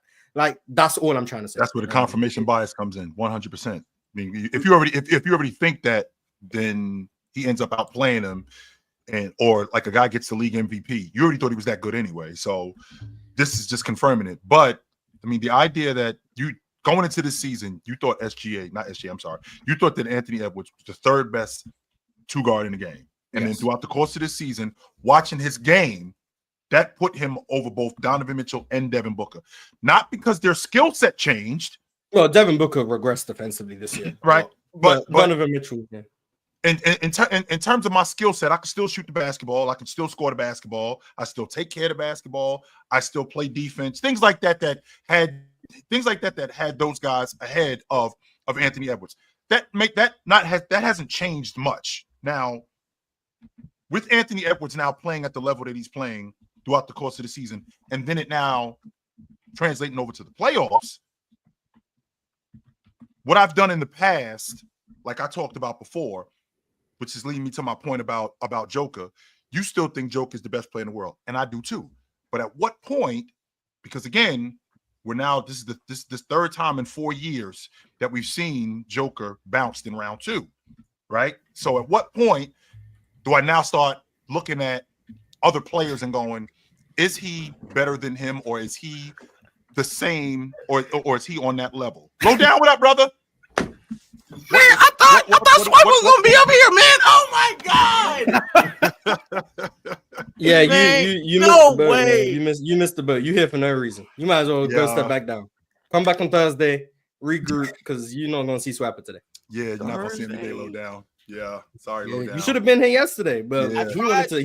he wanted to oversleep and do nonsense, trying to show up when the show's over. Yeah, that's tough. Yep. You What can up, come low back Thursday. down? What up, brother? What's up, man? Y'all let that man swipe off the hook again. So, Lo, you bro. only have one agenda right now? Ox was the only one who was pressuring Swiper the entire time, bro. They be trying to save Swiper. That's ridiculous, bro. The same thing Swiper got upset at Chilla about Tatum is the exact same thing everybody should have been getting at Swiper about yesterday about Jokic. I don't know if y'all be catching this man on the timeline. He was comparing Jokic to Wayne Gretzky, to Michael Jordan. Whoa, low down, stop. Don't do that, yo. Is that really going on? Yes. Boss, how come You got to ain't saying keep nothing Wayne about Gretzky this? out of this. What?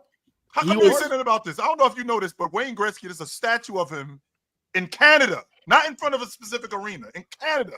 And they are you kidding me right now? He was comparing him to LeBron. He was claiming that they had multiple max players on the team, multiple all-league defenders on the roster. He was literally saying, like, oh, man, I don't know how we're going to be able to keep all this talent on the team because we're going to have to sign everybody. And then all of a sudden it went from that to throughout the season, oh, it's not enough help, man. This Jokic is by himself. That's He's what Ox was. Ox couldn't handle that shit. That was what was making Ox nuts. But chill. Y'all actively tried to save Swiper. Every time me or Jordan tried to press Swiper, y'all actively had to save him. I don't understand it because chill, he would never give you that type of grace. Never would take Never. And he's calling an ISO every time. Every time he wants to chill ISO. Every time. And then what makes it worse is that literally in this series that was not only winnable, but the brother played poorly throughout the series. And his teammates was the reason why that they were still in some of those games for him to play poorly. It's ridiculous. But the man ain't have no help around him. And we watched Shea go around with a bunch of players that weren't able to knock down shots. But that team had way more enough help for Shea. But they're not even close in the same tier. He's best in the world. This wasn't yesterday. But when I said that this team was, I mean, he won the NBA championship with Aaron Gordon. He won the NBA championship with Jamal Murray. He won the NBA championship with Christian Brown. He won the NBA championship with MPJ. And then I said, and I didn't say this yesterday, but this was in the past that we had conversations. And I said that he had won the NBA championship with those guys. And he said to me, quote, "This isn't the same team." Okay, I do understand that, but those guys are still here. It's not like Jamal Murray is now in year 12, right? It's not like MPJ has gone now to like year 12 or something like that, and he's completely gone the other way. Aaron Gordon is still viable. Now, injuries do matter, but for the record, and I'm looking at the camera here, okay, no longer will I throw you a lifeline. If your ass is sinking, you are going to sink. Yes, please don't give him the lifeline. He be giving you he give you hell. So I don't know why you give him grace.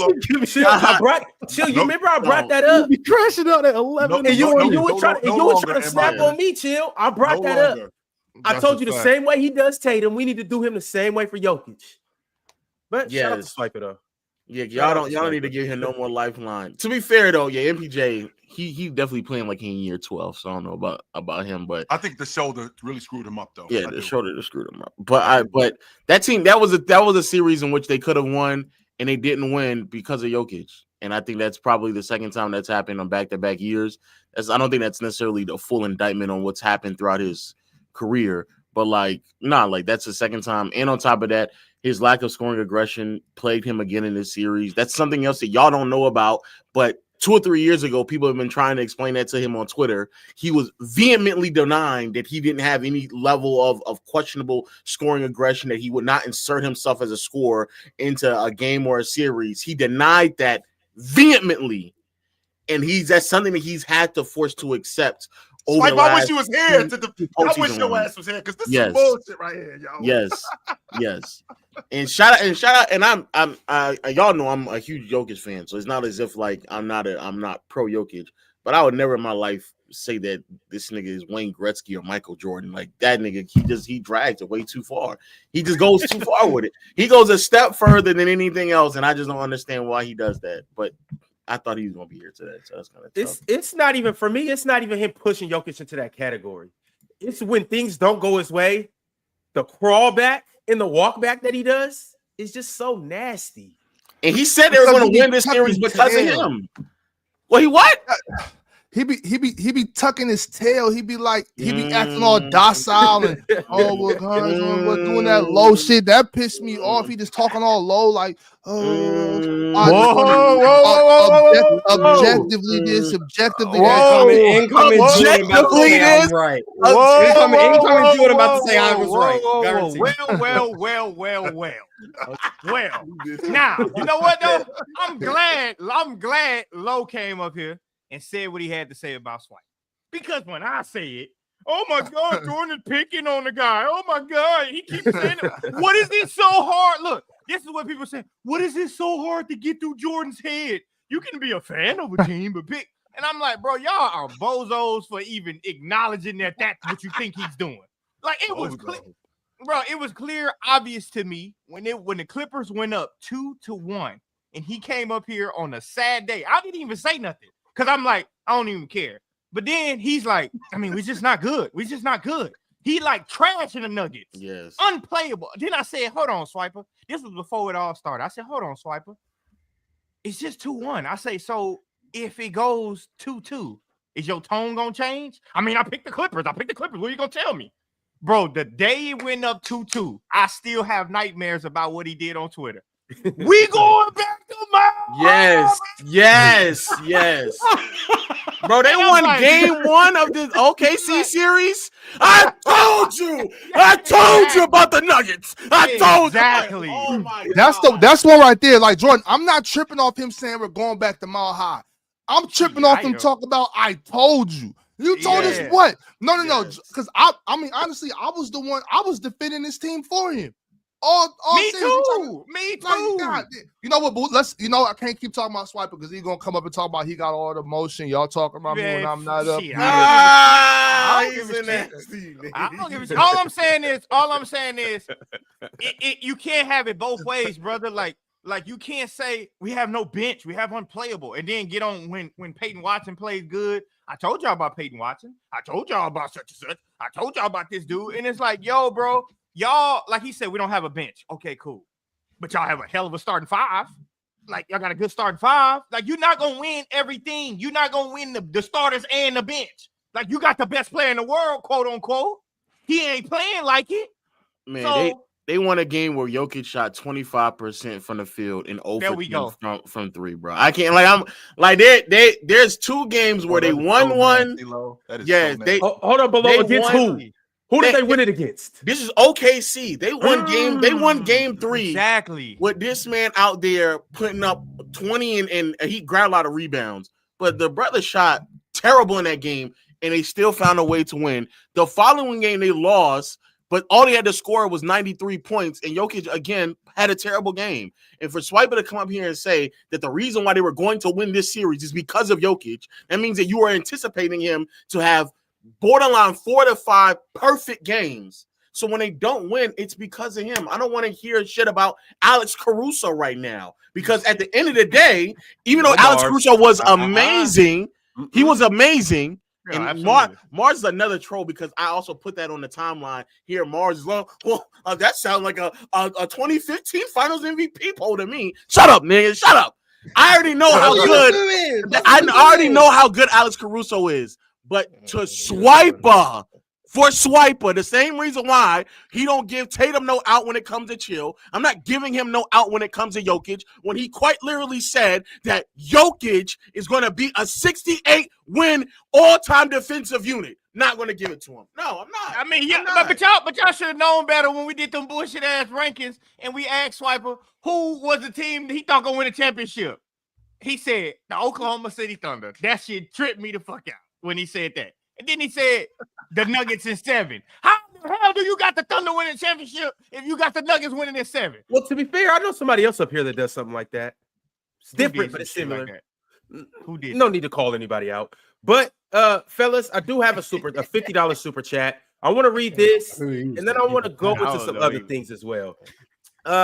Indestructible Trader said, respect to Mars for representing the UK. This way, there's not a lot of people with elite ball knowledge over here, and forget New York entirely. Where does a championship put Brunson in the NBA? Man, what Mars got to do with all that shit he said about? I ain't got nothing to do with Mars besides the UK. That's it. The UK don't even apply to me, but I mean, You know what I'm saying? Mars from 50 Alabama. pounds, 50 pounds. You guys walk. YouTube took 40% of that. But yeah, so the Knicks win the championship. Brunson better than that? Shit. I mean, why not? Like this is where like you just lose me. Like that why doesn't make sense in my brain. Why the So hell if- not? Brunson the man. So if the Timberwolves win, Ant is better than Shea. But if the Knicks win, Brunson is better than Ant. What are we at right now? What are we doing? Bro, this has been the whole show. This has been the what we whole gonna do. show. This has been Brunson, the entire big show. body- Hey, y'all know how. Look, I don't mind when I'm wrong. I come up here and give flowers. I forgot to give flowers to Jalen Brunson because I've been You said calling his Halliburton ass was better than him. big. Oh, I did say that. I did say that, but they got Now a you chance gonna be to better. prove it. Now you gonna be better than Shea. and that. Mars, they got a chance to prove it to themselves. They got a chance to prove it. Big body Brunson went from bobblehead Brunson to big body Brunson. Now I got to give him respect. Now he been kicking ass and taking names. So for him to put New York and do what he do, and Brunson don't just be having no regular games. This man be having monster games. But this is Like, where the be conversation killing goes it. straight to, Okay, Jordan. 37. Wait a minute, Mars. So This is how whoever winning. wins the championship, can their best player be a top 5 player in the NBA?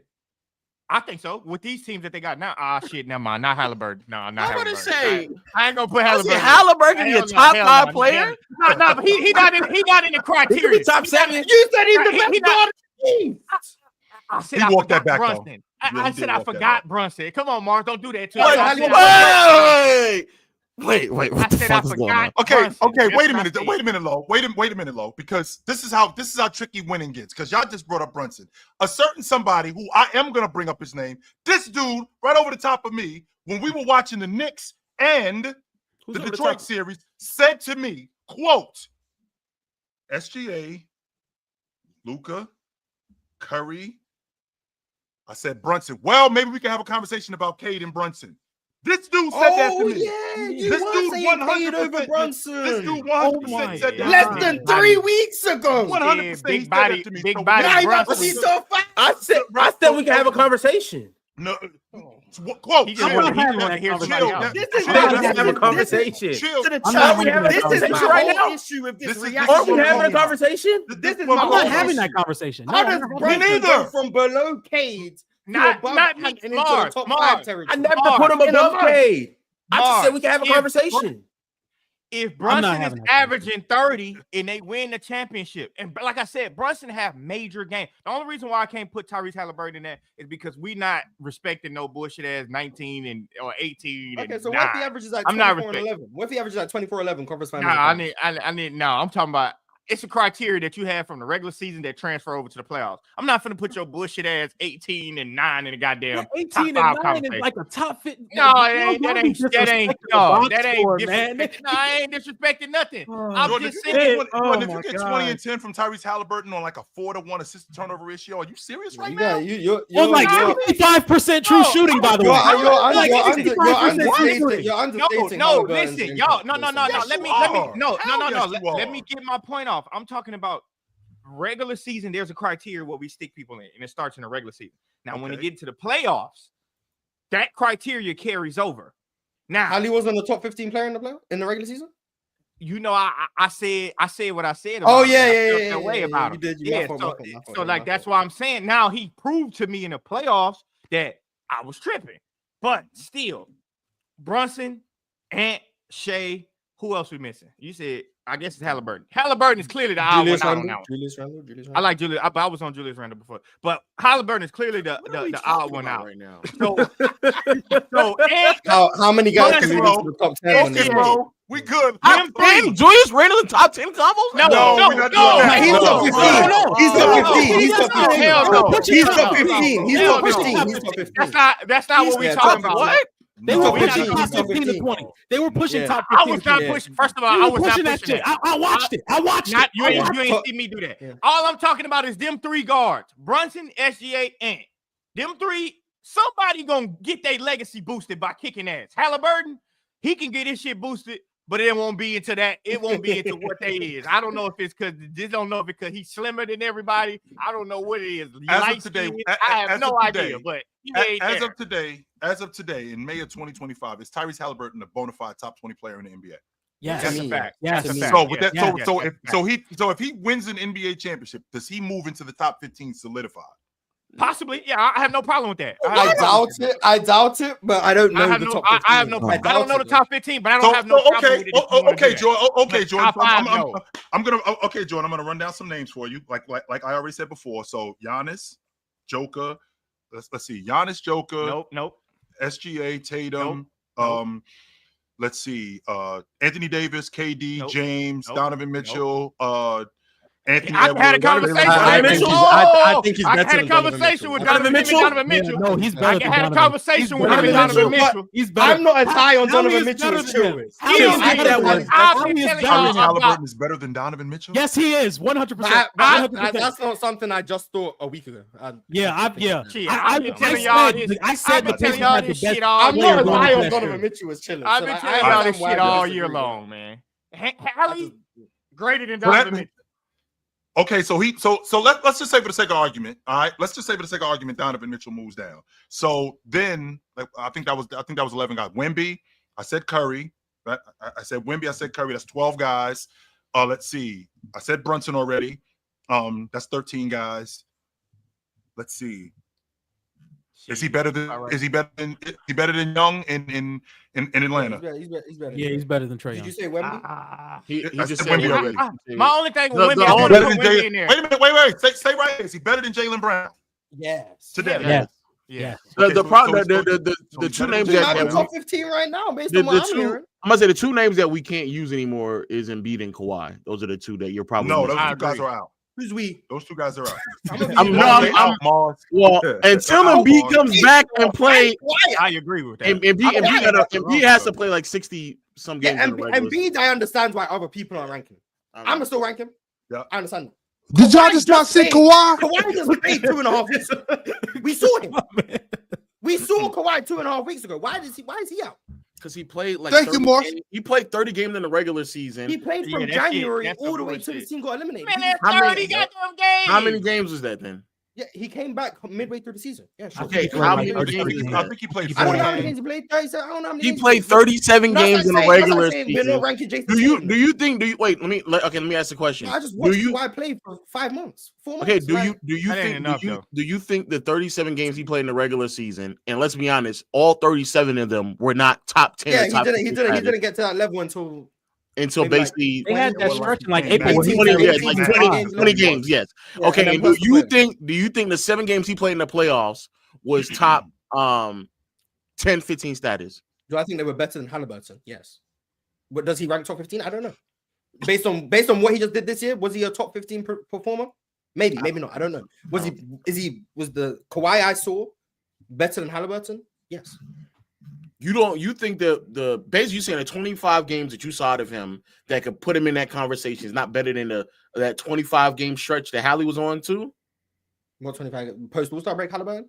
Well, he was averaging like 20 and 12. Yeah, when he was Post breaking. All-Star break Halliburton? Yeah. Post All-Star break Halliburton was also playing at that top 15 level for sure. And my Post problem. All-Star break James Harden was playing at a top 15 level. Okay, and that's the problem that everybody has like 25 game stretches where they look like that guy. But the point is, Kawhi has, in my opinion, for me, Mhm. Kawhi has built up enough to where I know the level of player that Kawhi actually is. Halliburton, less so. James There's a difference Harden, between knowing the actual player he is, Mars. See, no, Mars, you can't do Kawhi that. Leonard has shown me enough to where it's like Kawhi Leonard is that level of player. And last year he was looking I'm like a top gonna player. believe in that. Yeah, and then we got to the playoffs and he played 2 games for the second year in a row. Like I don't know what we keep getting to that point. 7. No, I'm talking about, he said last year. He said last year he looked like that, and I'm saying, and we got into the postseason, and for the second year, and he got hurt. Yeah. Well, he was we're doing. I just want to be clear. We're having the same conversation y'all been having like 3 or 4 years, where like depending on the wins and losses of a series is determining where a player ranks all time or in the league. And not much has changed since you've been absent on the panel. Okay. We do the same things. Don't worry. Oh man! Shout out to the good old panel and the good old. Hey. Yeah, I mean, Tony Parker in 07. Oh, Ron, he really must have moved up. Hold on, Ron. I just want to ask a question, and I'm glad all y'all up here. Hey, John D, that was you who hit that damn sham guard at PC weekend? I seen the video on TikTok the other night. That shit was insane, boy. That sham guard is crazy. I have not. Shout out to John D. He's very Ron, gifted. You know what I'm Mars. You know what I'm talking about. Hey, you real gifted, John.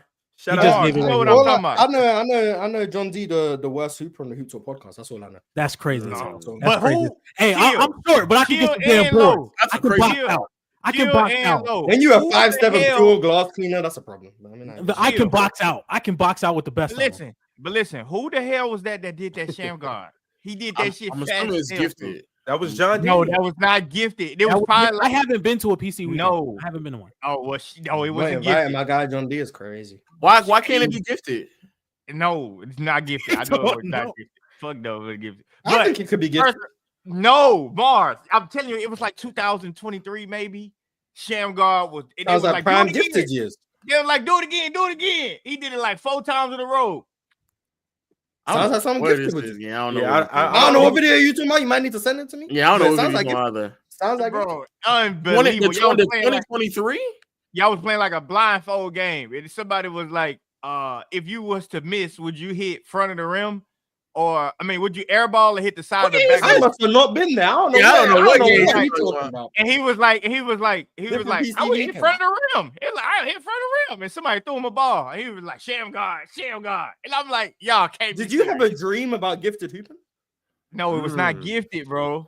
J-Rob know who it is. Ox know what it is. He said it wasn't PC weekend, but I don't know. It wasn't PC weekend then. Okay. He might be talking about J-Rob. I don't know. But that shit J-Rob, your sham guard's week? Unacceptable, bro. That sham guard shit was unacceptable, bro. I ain't gonna lie. That was the worst sham guard I've seen in my life. So Mars, going into the season, you had Devin Booker as the second best. Yeah, going into the season, you had Devin Booker as the second best league 2 guard in the game. No, the best 2. The best 2 guard in the game. And was he a top 15 player in the game before the season? Before the season started, it's October of 2024. Is he a top 15 player going into the season? If he is, he's like 14 or 15. He's like 13 to 17. So anywhere between 13 to anywhere. Was he better than Tyrese Halliburton going into the season? Yes, to me, yes. And how much has Tyrese Halliburton jumped him throughout the course of the season, or has he jumped him? I don't know what I'm doing with Devin Booker because this year was just like he was a bad year. The reason why I'm asking, so I don't know. Halliburton at this point, if you ask me who's better, I'm going to say Tyrese. Oh, that's dumb. Oh, that was in Seattle. Oh, that was in Seattle. I remember that. I was there. That was in Seattle. Oh, I was there. That shit is fucking nuts. You thought I was John D? Yeah, I don't. No, I did not say that was John D. Hey, I did say that was John D. I thought you said. I'm about to say you just did say that was. You thought I was John D? I was saying. Yeah, I'm like. Shout out John Dub, man. Shout out to John Dub.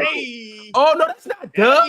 That is Dub. That's not Dub. That's not Dub. That's my man. That man like he was vacuuming. Shout out my man Trey. Hey. Oh, that was the OG. Yeah, that was OG. Yeah. Hey, Jordan, you think that's funny? He'll give you buckets. Hey, Jordan, he'll give you buckets and lock you up. I believe he'll lock me up. I believe he'll lock me up, boy. I believe he'll lock me up, boy. Straight to jail, boy. Yeah, I forgot about that. Yeah, bro, the sham guard look like a vacuum cleaner, bro. I ain't gonna lie. That shit look trash. We are doing the whole if you win, that's why we rank you higher than someone else. Winning does matter, Lo. Yes, winning does matter, Lo. Winning matter, but we've gone through this so many times where like I don't know how y'all can make like complete different assessments on players after a 7-game series. That's just like wild to me. It's not just the 7-game series though. It's the whole duration of the playoffs. Now, Yeah, obviously, you have to play up to that 3 level. days ago, Julius Randle was better than Ant in the Warriors series. I wasn't participating in that conversation. I So, was. so they played 2 series. Anthony Edwards was the best in the Lakers series. According to the panel, Randle was the best in the Warriors series. Mhm. And then if the Timberwolves carry on this trajectory and they win, Ant's top 5. And top 5. I don't know what the hell. How you want to try to frame that, I ain't Mark? doing that. It's gonna be top 5 I'm if not he win a doing that. championship and he win Finals MVP. I So do if they think he lose moved it, up, though. okay. I do If think they he go moved To the up. final, if they go to the finals and they go to a game 7 and they lose in game 7, and Anthony Edwards is the best player on the floor by a mile, but they lose game 7, he ain't top 5. Oh, by a mile. I mean, if it's by a mile, I can give that respect. But you wouldn't be wrong if you say SGA clears Ant. You're not wrong. Like But they go if head Ant- to head in a winning matchup and they lose. But You're if not wrong. Ant, I mean, SGA just plays bad, but his team wins off of defense alone. How can you then say that he's top 5 because his team wins? No, hold on. So That's it's what you said about Joker. so We're doing that with SGA Joker. Hold on. No, we're not. No, because if SGA plays Joker didn't play horrible. Like, good. Joker did not. Wait a minute, Jordan. Joker did not play good in that series against Oklahoma City. Joker's still the best player in the world. Still. No, I'm saying my opinion on a player doesn't change after a 7-game series. Sure. That's what I'm saying. But this is this weird game y'all play where How just many because times a though, player bro? wins. Is my question. Like how many times? There's nobody else who's playing anywhere near remotely close to what Jokic is playing to get deep enough in the postseason for me to make a significant difference. As great as Shea is playing or Ant is playing right now, it's still not touching the level in which Jokic is playing in. I'm not putting Ant with Jokic though. I'm not putting that with that. I'm just saying. But you said best in the world. Why aren't you putting Shea? No, with I Jokic? said he top. I said he top. Why you said why am I not? Yeah. Because I just don't. I don't. Okay, you can have a conversation. I don't care about it. No, I'm but just why saying, aren't you? Because he just beat Jokic in the series and arguably outplayed him. First of all, I want to say this: Jokic is not best in the world to me. Who's best in the said world? That. Shit, I mean, you got big Giannis up there. You could put Jordan. Shea up there. You Say just it loud said for the Shea people. wasn't. What? No, I didn't say that. I see. You said why isn't SGA Jokic? And I said I don't think Jokic is what y'all think he is. Okay, so I don't think he's best in the world. Giannis, who else? Shit, Jokic might drop down to number 3 to me now. Okay, Giannis. So who Shea's else? number 2. So Shea's number 2. 2 and him and Anthony Edwards. So neck and neck SGA right now. is high. Okay, that's what we've been trying to get you to say. So SGA. So Anthony Edwards is I don't number have 3. No, he about No. He said 4 or 5. Jokic He is about 4 or third. 5. He said Jokic. Oh, is okay. third. If Ant wins this So- series against OKC, Yeah, So that's if- what I'm saying. Yeah, So if I don't know why SGA wins, then he is the best in the world to you. I would have no problem with that conversation. No problem with it at all. No, I'm not. We're not talking about. but if he loses, he's worse than Ant. No, it's not about he worse than it just ain't gonna be best in the world. Like that's it. That So means how- by definition he's worse than Ant. That means That's okay. You're That's saying the fine. same thing. Okay, that's Okay, fine. But but how- y'all trying to make it seem like he's worse than best, And it's like, no, he maintained his position. The new buck just climbed and said, "I got your ass this year. Let's talk about it next year." That's how that happens. Michael Jordan was the best in the league for a long time because he consistently kicked everybody ass. That's why they called that man Black Jesus. No, he was just Consistently better than. kicked No, he people was just ass. better than everybody else. When Dream won a back-to-back championship, was they not saying he the best? Because Michael Jordan didn't MJ exist in wasn't the in the league NBA. anymore. Hey, but they wasn't saying Dream was they saying Dream second? But they were saying MJ was Mike the best was before there? he won the championship. But was they saying Dream was second? That when is Mike true. was there? They were saying that Michael Jordan was the best player in the league before he won a championship. Shit, not Isaiah Thomas and Magic Johnson. They No, wasn't Magic. saying No. that. Actually, not only was Magic Johnson admitting that, Magic Johnson proceeded to call him the greatest player of all time after only winning 1 or 2 championships. That's So, what happened. You said after. No, what I'm That's saying, what happened. two championships allowed him to skip over Kareem. Who he played with, by the way. Yes, which is the most craziest thing in the world. Magic, yeah, that is crazy. I would agree that that's crazy. But I would say that. But I will say that Mike had the shit Michael Jordan was doing. Like it's tears. Like it's a bit subjective. But it's tears. The shit Michael Jordan was doing, and please don't tell me the shit Jokic doing, because that motherfucker can't post. No, I'm saying Kareem right now. No, we're not. No, that's swiper. Ain't not a nigga over here gonna say that he on Michael Jordan's here. No, we're not. But I'm just saying. But I know Kareem was doing fantastic, and I said it's crazy. Yeah, okay. But I'm saying Michael Jordan, like the way he rebranded basketball, and I'm comfortable with saying he rebranded the game. He transcended the game. Like, all hail to Mike. Like, you got a whole generation still wearing his shoes. They never seen him. I just think that it's a super glaze. It's a super glaze. Don't get me wrong, Mars. I 100% believe that winning matters, especially when you are in that conversation of being one of the best players in the game. No doubt. I think that winning matters, and I think that we have to talk about you differently when you win. Now, sometimes I may jump the gun, right? Sometimes I may jump the gun 100%, but I'm not going to minimize winning neither. No, I'm not going to minimize it. There you go. Prime example would be like you just said, Devin Booker. I don't think Devin Booker was just the best 2-guard in the league in your estimation just because he was better at basketball than other people. No, it was definitely more than that. It was how he was. In my mind? I don't think so, Mars. No, Mars. So when he went to the final, Devin Booker wasn't the best 2-guard in the league? That's what I'm saying, Mars, because it wasn't just because he was better at basketball. He had to, because we've seen guys who are bucket getters in the game. We've seen guys who can pass the basketball. We've seen guys who defend. We've seen guys who individually are skilled. But how did Devin Booker affect winning? How did Devin Booker affect his team? And I think that had to contribute to you saying that Devin Booker was the best 2-guard in the game, as opposed to just going, he's the best 2-guard. Because if that's the case, Mars, why aren't we doing that for a dude that's averaging 30? Why isn't LaMelo Ball the best point guard in the league when he's averaging 31 a game? Not that good. He's not that good. And what I mean by not that good is he's not Luka, Shea, Steph, etc. Why? Why? Because he don't win? No, because of the flaws within his game. Do you want me to label all of them? All have flaws. I think Luka. Yeah, and the flaws that LaMelo has are what holds him back from being in those conversations. The fact that his decision making is extremely erratic. The fact that he still has no in between game besides a floater that is very inconsistent. The fact that he's a bad rim finisher. The fact that his shot selection is egregious and he's one of the worst defenders in the sport. I don't care that he averages 20. You named a lot of shit Luka got. You named a lot of shit Luka got. Luka is a horrible finisher. Luka's a horrible finisher. Hold on. The decision making is nowhere near the rim. Who's a better decision maker? LaMelo or Luka? I would give Luka, but it's not far apart, bro. It's yes, not it is. I disagree. You say about Luka. That's cool. I disagree with that shit. I've disagreed with every single one of them. Your decision making is not that far apart. I just think why LaMelo's not the best point guard in the league. Yes, it is. Yo, we got one mic, y'all. We got one mic. Everybody just yelling over each other. I does not subscribe to this logic, bro. To be fair, I ignore Jordan when he talks about Luka. I just don't agree. Yeah. To be fair, I ignore you when you talk about Luka. I don't agree with that bullshit. A lot of what Luka do is a bunch of bullshit. I keep telling y'all that. Where's LaMelo? Yes, exactly. They're not far apart.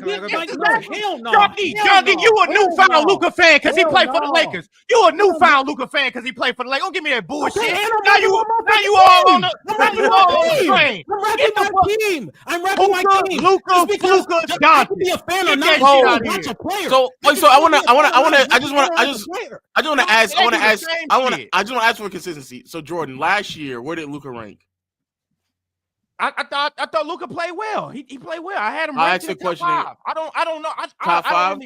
I probably had him ranked in the top 5. Why would he not be higher since he got to the finals? Because what do you mean? Why would he not be higher? Because if he beat SGA, he beat Kawhi, Kawhi didn't play 2 games, but he beat SGA and Ant to get to the. So why would he not be? What do you want me to say? Lucas. I want you to answer the question. Where did he rank? Okay, who was ahead of him? I mean, you could possibly say. I don't know if you want to say Jokic. What would you say? What were you saying last year? My top five, that shit is kind of like up and down. But like I would. Okay, so Jordan in June. Jordan in June of 2024. He's a top 3 player. Okay. So who were the other people with him? You're not wrong if you go Jason Tatum. No, I'm you. But I don't know. It's like shaky for me. Like I'm debating it. I'm not saying a definite answer. You're not okay. wrong. So Tatum is one of the 3. Okay. You're not wrong if you can go. It would have to be Jokic. It would have to be the MVP. You're not wrong if you say that. And then you got Luka. Like, Okay. you're not wrong. Like, that's So a Giannis- show. But hold on though, because Giannis is out. y'all can't Giannis just out. Giannis box, was hurt. Giannis was hurt. But Giannis was nice- hurt. y'all can't just box Jordan up like that, because if you look at it, you look at LaMelo. If the Lakers had LaMelo for these playoffs, they probably do better. No, we would not. Yeah, I'm If ignoring. you got LaMelo, if you had LaMelo No, instead y'all- of y'all- instead of- No, we would not. No, we would not. if you got LaMelo instead of Luka, the Lakers are better right now.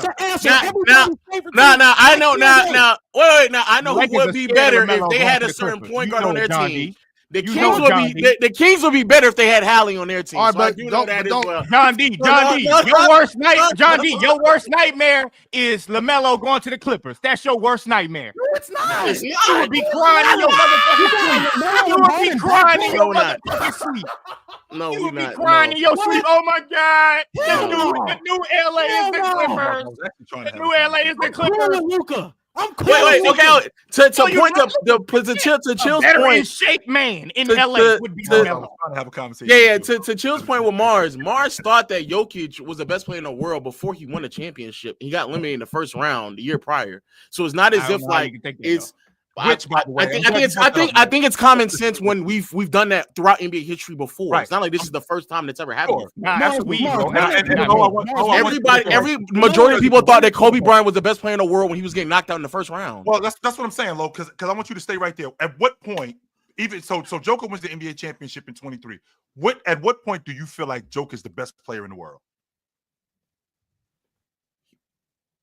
He didn't win. We didn't get to 23 yet. He didn't win the NBA championship yet. Mars was actively saying he was better. He was the best player in the world, but the year prior. I'm talking about you, Lo. You in particular. Lo. At what point? Oh, I Joker, thought it would leading into that season. By the time we got done with that regular season, I'm like, oh, he's.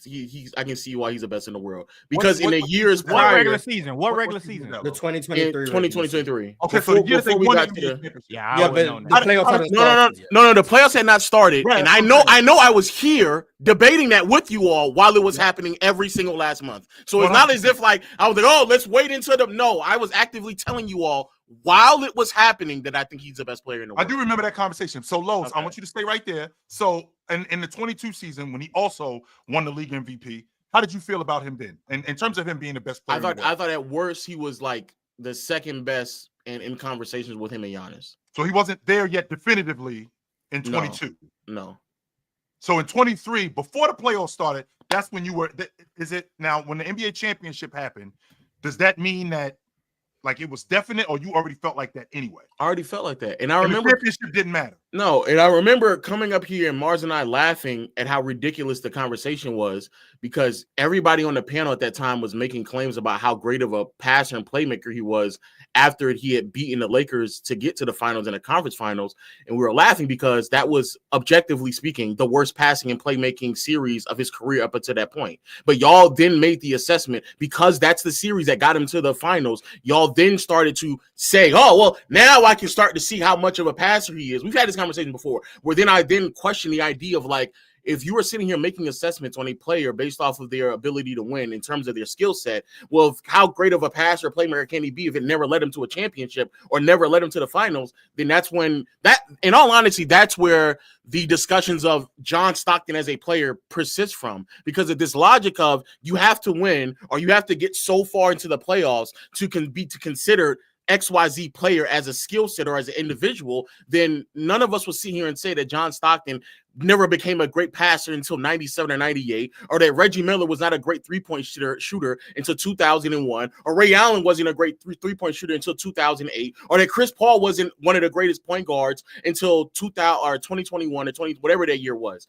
Like this idea that because you got into the finals that's what's finally vindicating who you are as a player, when we all don't believe those things. That does not make any sense. It doesn't track. I think for me, my disconnect with you and Mars on this is that like y'all value winning to an extent, but like the things that y'all value, if I throw them in there and I say we played the game to win, like I could give a shit if you score 30 points and your team just consistently is ass. Like y'all talk about LaMelo Ball. Like y'all team is consistently is ass. That's why you've never heard me put. Look, I'm a huge LaMelo Ball fan, but I know goddamn well he don't belong in no top 10 conversations because he's not winning. But because he's not winning, but But that's when not he why. does start. Hold on, but when he does start winning, now you're gonna have to put some respect on his name. I gave the same analogy with Jerry West. The same shit. Like Jerry West throwing shit up. He best point guard in the league probably at that time. But I mean, Magic come do what he did, but he don't win. Bill Russell wins with these basic ass bullshit ass game he had, and like I said, it is what it is. But the bullshit ass game Bill Russell had, everybody, he's a GOAT. He's a GOAT. Man, not motherfucking, and not in y'all right mind with y'all watch 15 players. And you gonna pick, pick goddamn Bill Russell. But I just said it. But I don't think Donovan Mitchell is a top 10 player. I don't think Donovan Mitchell is a top 10 player and he hit the second best record in the league this year. I don't think he is. I don't think so either. Okay, but what I'm saying is the grab difference between. Okay. I just want to say the difference between me ranking a player top 10 or not is not dependent on record. LaMelo Ball can win more games unless he plays better. That does not change my opinion on him. Jason Tatum won a championship last year, and I was actively saying, bro, he played either just as good, if not worse, than he did in years prior. So why would I then up him just because he had a roster around him that was able to carry him through his lows throughout multiple moments of the postseason run? I don't believe that. I think that's. Your opinion change on Cade Cunningham. Man, wait, what?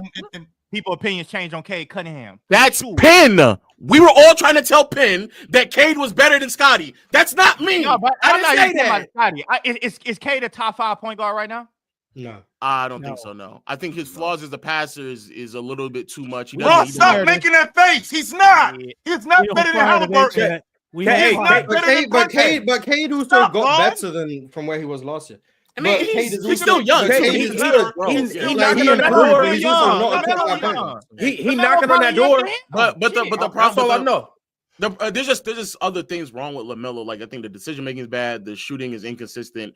He's again not as good of a finisher. I think there's a lot of things. Most important part of that is he's on a really shitty team. I know we got to move. If he was on a better team and those flaws still persisted, I still would not have him top 10 because Donovan Mitchell flaws still persist and he's on the second best team and I still don't think he's top 10. I still don't.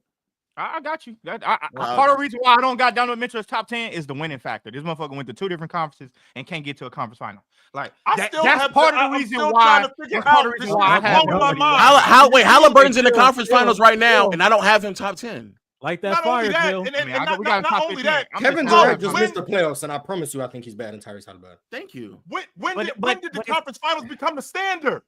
Hello, well, even NBA finals. Tyrese can get to the NBA finals, and I still don't have him top 10. But see, though, he's better than KD. I promise you, he's better than KD. Yes, chill. Yes, but KD plays this people. KD stamp though, bro. I don't know why we talking about that. KD stamp. Okay. We're talking about Donovan Mitchell. Donovan Mitchell ain't done shit. Not top period. 10. Donovan Mitchell ain't done shit. Period. Donovan Mitchell ain't done shit, period, and y'all stamping him like he done something. This man ain't done shit. Nothing. The only person who rates Donovan Mitchell is chill. And Mars, let me go. Mars, let me go through my comments. You shit.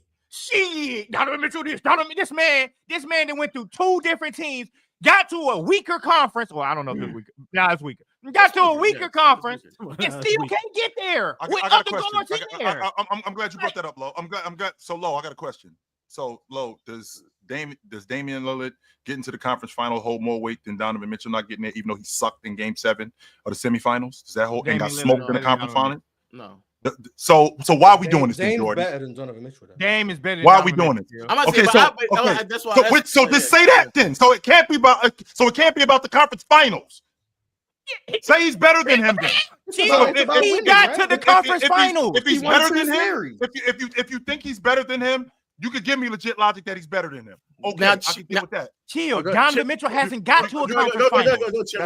That's not the point that I'm making. You're telling me that Damian Lillard getting to the conference finals holds more weight than Donovan Mitchell, even though he sucked in Game 7 in the conference semifinals and got smoked in the conference finals. But it holds more weight. Donovan Mitchell couldn't suck in the Game 7. He never got there. He just was in. No, he did in the bubble against the Nuggets. No, I'm talking about the conference finals. No, I'm talking about the conference finals. He never got there. Now, chill. This is the reason why I say what I say about Carmelo and Stockton. Because up until the late 90s, they were not getting to the conference finals. And so by Jordan's logic, that means that neither one of those niggas were top 10. because they consistently were going to the playoffs and not make deep postseason runs. There you go. Okay. So I want to be clear. You're saying that Stockton and Malone, the Utah in the late 80s to early 90s, mid 90s, basically, that they neither one of them were top 10 players. You asking me? Or Yes, you, Jordan. My basis of winning, yeah, I would say that's exactly what I'm saying. You do know that they was in the conference finals twice during that time, just so you know. They was in the conference finals throughout 80. But I'm asking before he's saying before that. He's saying before 94. Yeah. So before that, Carmelo won the top 10 player, Jordan? That's what you're saying? You agreeing to that? 494, Hakeem had only got to the conference finals once. So that's what you're saying. You're agreeing to that, Jordan? Okay, so up until 94, Hakeem and Malone were not top 10 players. No, first of all, Hakeem got there. Hakeem got there. Hakeem got there in year 2 in 1986. He got to the finals. Okay. Yeah, against the Lakers. Never made it in 88, 89, 90, 91, 92, 93. 7 years no later. conference finals appearances. In fact, he missed the playoffs during that time. Don't do it, Jordan. Please, Jordan. So you saying during that stretch? I don't give a fuck about who y'all think is the stats and all that shit. Winning. Can you fucking win? I just want to be clear. So he's not. Hakeem wasn't top 10. About winning. Barkley only made. Barkley only made the conference finals one time during that stretch as well. That's what y'all do. Barkley only made the conference finals one time during that stretch, which was 93. You talking about one time, not 0 times. You talking about one time, not 0 times. Okay, but I'm saying before 93, Barkley wasn't a top 10 player. What do you mean before 93? Before 90, because he never made the conference finals. He was I'm gonna be honest with you. I don't know right now. If I put some thought into it, I probably can give you a great answer. But what I do know about Donovan. If I put some thought into it, I would probably give you a great answer. I haven't thought about this shit, so you're not finna have me answer a question that I never even thought about in my life. But that's the problem. That's the problem. Not the problem. No, it's not the problem. That is the I'm problem. not fucking waking up thinking about that shit. But what I will tell you is from 1987 to 1990. Hold on, because y'all like to switch shit up. But what I will tell you is bullshit ass Donovan Mitchell keep going from conference to conference and walking around like he did some shit, ain't did a motherfucking thing. This dude averaged 41-7 against Indiana, and his crew got hurt. 41-7. Get your ass to the crib. Going on? Your ass ain't. What's your happening ass ain't, right now? Your ass cried about Rudy Gobert in Utah. Anthony down. Edwards took Rudy Gobert in Minnesota to the motherfucking finals, and your ass couldn't do it. Shut up with that shit. Donovan Mitchell, no, you not. Until you get you gotta win something. You can't win. I ain't even asking you to win. So KG wasn't top 10 until 04? KG wasn't top 10 until 04? Don't do this, Jordan. You don't have to do this. Oh, no. It doesn't make no sense. So you're telling me you saw KG out in Minnesota and was like, this loser ass nigga can't get nowhere. Can he? Like, is that what you're saying? No, it's not about. You can plead the fifth. This is America. You can plead the fifth. Never top 10. First of all, it's not T-Mac was never top 10. First of all, I love T-Mac. Ain't that your favorite player? Yes, it is. So he was never top 10. But when it comes down, no. I agree that I love T-Mac, but when people say was he top 10 to me, but if I put my standard on Ron, I don't care. I'm on the sideline. Stop, Jordan. I just need a yes or no. Was T-Mac top 10? Listen, y'all, because y'all keep asking me these yes or no questions. This is what I'm saying. This is what I'm saying. This is what I'm saying. To me, T-Mac is my favorite player of all time. Him and Allen Iverson. But when I always bring up all-time greats, I never put T-Mac in none of that shit. Was he ever a top 10 player in the NBA? One.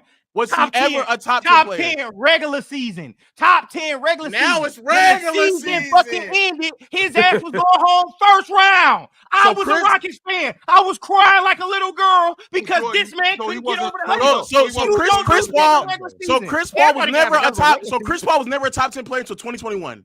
Regular season. He was a top 10 player. Regular season. Do something. Regular season. I'm trying to this talk. Shit, 30 minutes ago. All right, come on. Chris Paul was on bullshit in the playoffs. That's a fact. Chris Paul was on bullshit in the playoffs. He wasn't a top 10 player. If you're on bullshit in the playoffs, no. You're on bullshit. Jordan Lowe.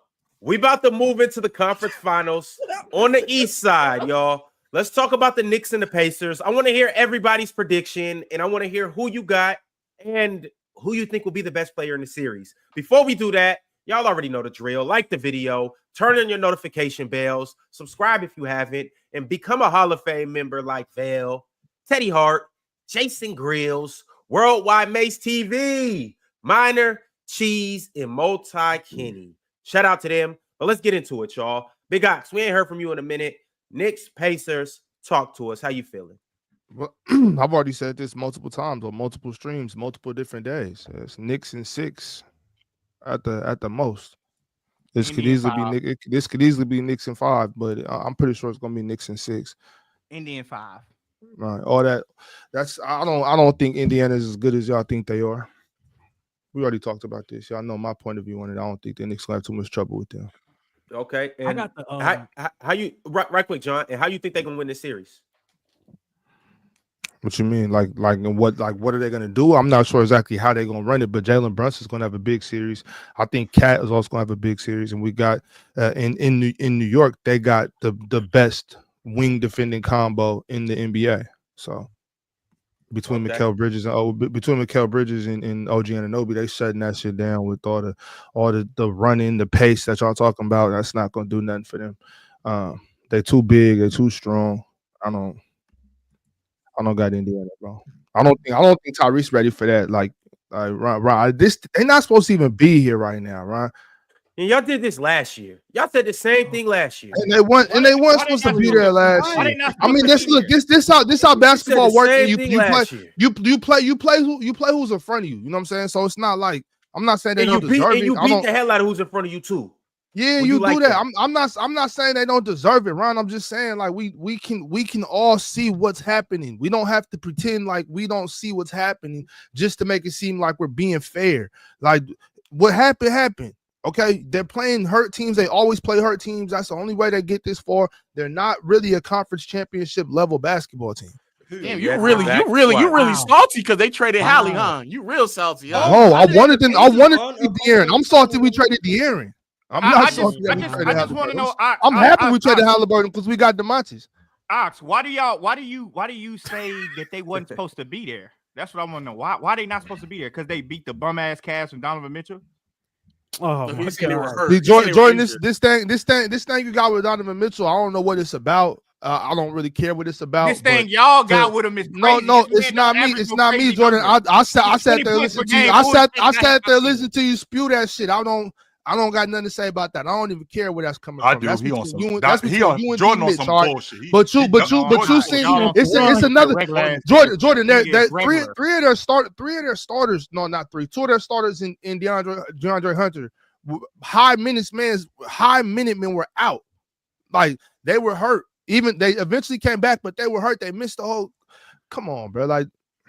I gotta explain this shit. I don't know. Jason Tatum tore his Achilles and Jaylen Brown had a torn meniscus.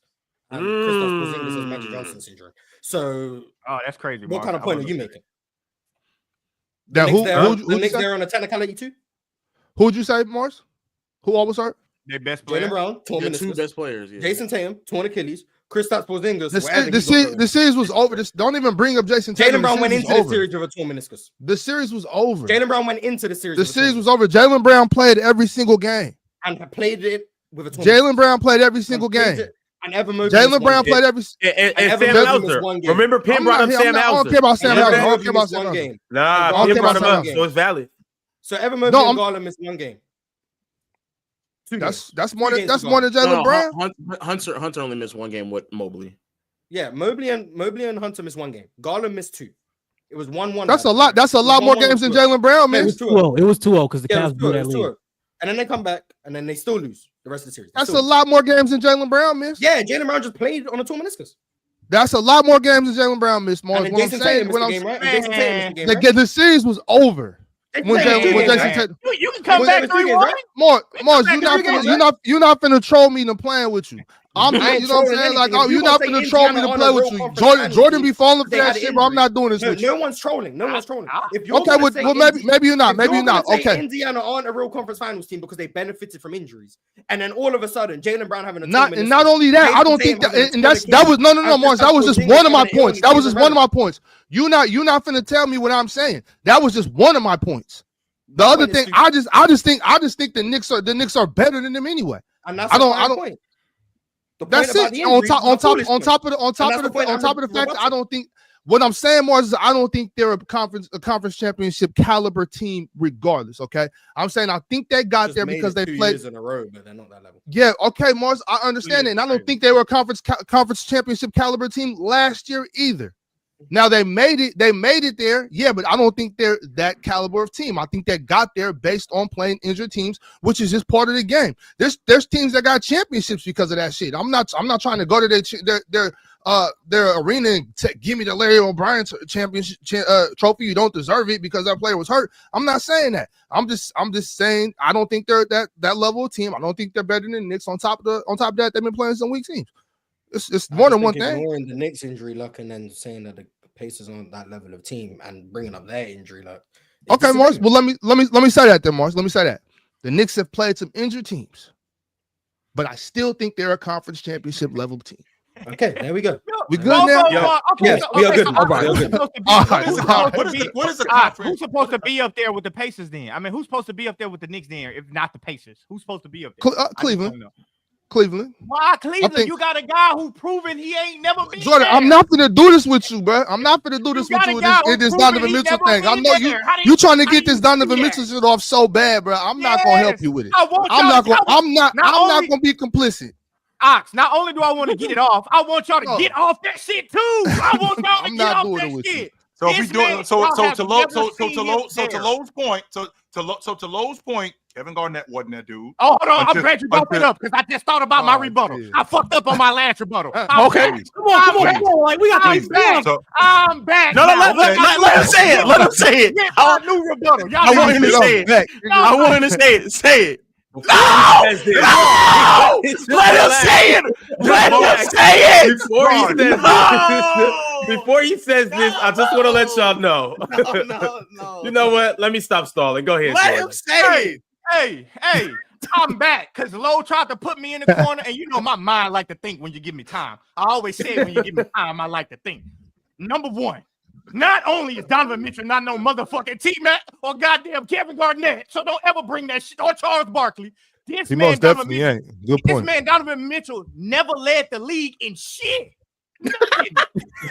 Nothing. How is y'all even putting that in the same fucking tier? This man ain't never led nothing. That's what you thought about. He's never been. That's not that bad, Mars. For real, he's never been. He's trying to move at me. Nothing. So why the fuck would y'all even compare them to? Why would y'all even compare them? Get him too. Nothing. This man is a Beasley ass 25 a game at best. No. Fuck out of here. Let's you get his shit off, Jordan. Jordan, your stance was simple. Donovan Mitchell has not been where? To the conference finals. So Kevin Garnett in year 8, he ain't shit. In year 9, he ain't a top 10 player. In year 8, did Kevin Garnett finish top 5 in anything? In year 8, did Kevin Garnett finish top 5 in anything? Yeah, he led the league in rebounding. Oh, okay. Donovan Mitchell finished top 5 in No, he didn't. Wait, I was just about to say that as well. Stop! Don't move the goalpost because you said leading the league in something. He ain't lead the league in anything. Kevin Garnett never led the league in anything. The only thing Kevin until Garnett 04. led the league in was in 2-point attempts in 1999. In 04 is when he finally started leading the league. Okay, so don't move the goalpost. Don't move it again. Because Donovan Mitchell is that weak. Is he top 10, top 5? What the fuck is he? What the fuck is this regular ass shitty dude? You said no. I want to be clear. You don't even know if he the best player on his fucking team. The fuck are we talking about? I don't know. But I want to be clear. You start off by saying not getting to the conference finals. That's what this is about. That's what he said. That's what he said. You said top. So we're not. I want to be clear. Garnett was getting knocked out in the first round every single year until 04. Low. Tracy McGrady was getting knocked out in the first. Low. Yes. Low. 11 straight years. He's out in round 1. Chris Paul couldn't make it to the conference finals until he went to Phoenix. So by this logic that you are saying, brother, you cannot be top Donovan 10. Mitchell won one series as well, brother. No. Garnett did not win a series. Okay, hold on, because y'all like I said, when you give me time and think about the bullshit that y'all trying to pull. Sure. Donovan Mitchell, hold on, before we get the reactions. Donovan Mitchell, Kevin Garnett, T-Mac, whoever the else y'all want. That motherfucker's not in the same category as Donovan bullshit ass Mitchell. Who's better? In the category of who's Mitchell and Ness, because his game is cap. That's cap. Who's better? But who's better? But who's better? Who's better?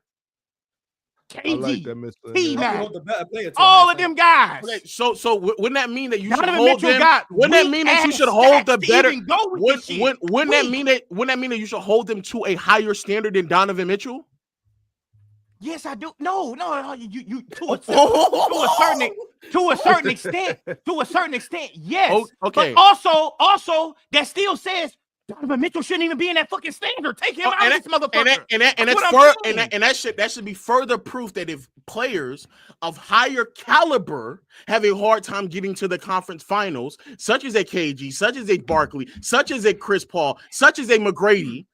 If that means that they should be held to a higher standard. Low. Since you wanna press me with these weird ass questions because you know what I'm saying, do you? I don't actually. Hold on. Do you think Donovan Mitchell? Do you think Donovan Mitchell is a top 10 player? No. Do you think at the time? Did you think Kevin Garnett was a top 10 player? Yes. Did you think T-Mac was a top 10 player? Yes. Why isn't Donovan Mitchell? Because he's not as good as them. Exactly. So why are we talking about Donovan Mitchell with them? The reason why we're doing that, Jordan, is because your stance was getting to the conference finals. This wasn't player for player. Obviously, but this motherfucker. Chill. But me and you both know Donovan Mitchell, Candle is out. That shit is weak. What the fuck he do? He got a weak ass resume. Y'all talk about Donovan Mitchell resume like it's Jason fucking Tatum. Y'all trash Jason Tatum like this shit. Yeah, was Shea top 10? Was Michael Jordan top 10 in 88? Bro, hold on. Y'all asking me too many damn questions at one time. Shea become top 10 for the first time 3 days ago. Did Shea become top 10 for the first time? No. It's not. First of all, it's not about 3 days ago. First of all, Shea, we can't even use Donovan. Stop all this reaction. We can't use Donovan Mitchell and Shea. Shea averages 30 a game, back-to-back years. Finished second in MVP, first in MVP this year. Donovan Mitchell ain't fucking top 5 in that shit. Get the fuck out of here with that. Which is fine. Bro, I'm so mad I'm giving this man all this competition, all this damn content. This man ain't even in my fucking league. Jordan, here's the problem with your logic. I'm talking about him with Dennis Schroeder. Fuck Donovan Mitchell. He going with Dennis Schroeder. Okay, Jordan. Oh my God. So, but okay, Jordan, if you want to talk about this man, y'all got me mad at this man for no reason. If you want to have that stance, I got no problem with having that stance. You got to take the y'all got me mad at this man for. Okay, I would take it. I would take it. Okay, I would take it out of it. Then you really don't have no argument. If I take it out, then you definitely don't have no argument. So and let me be clear. That's where we all were initially at to begin with. That we are making assessments of players based on how good they are, not based off of the level of success. Because you're right, Donovan Mitchell doesn't deserve to be in these conversations because he's just not as good. But what I'm saying is when you make these claims, the day in which Donovan Mitchell does make it to the conference finals, that should not change where we rank him in the league because he's just not good enough. It would low. I understand your point. I look, and if that's how you want to frame it, it's okay. I'm a harder critic when it comes down to winning because I'm telling you, I love Tracy McGrady, I love Allen Iverson. I never put T-Mac in them conversations, and it hurt my heart because he's my favorite player of all time. But when I'm talking about with Donovan Mitchell, I can understand I wouldn't be talking spicy about Donovan Mitchell if he was averaging 28, 27. He averaged 28 last year. Like Shea. He averaged 28 last year. Hold on, let me finish this. He's done like Shea, like Shea in them. You know what I mean? Like I could understand if he was doing it, but you go from one conference, the Western Conference, where it was fucking sweet every time Donovan Mitchell matched up against the Rockets, sweet, kicking their ass. Same thing. I told you at the beginning of this year, chill. They can win as many games as they want to. That shit's sweet over there with that little ass 2 guard. It's sweet. Okay. So that's my thing. I just don't think he's that good. Okay, that's my thing. Okay, I so what think happens? At best, he's a number 2. That's what I think he is. Let's I take agree the argument with that's that as true. well, yes. And okay, I can get with that logic. What happens if they make the conference finals? What is your thought on Donovan Mitchell?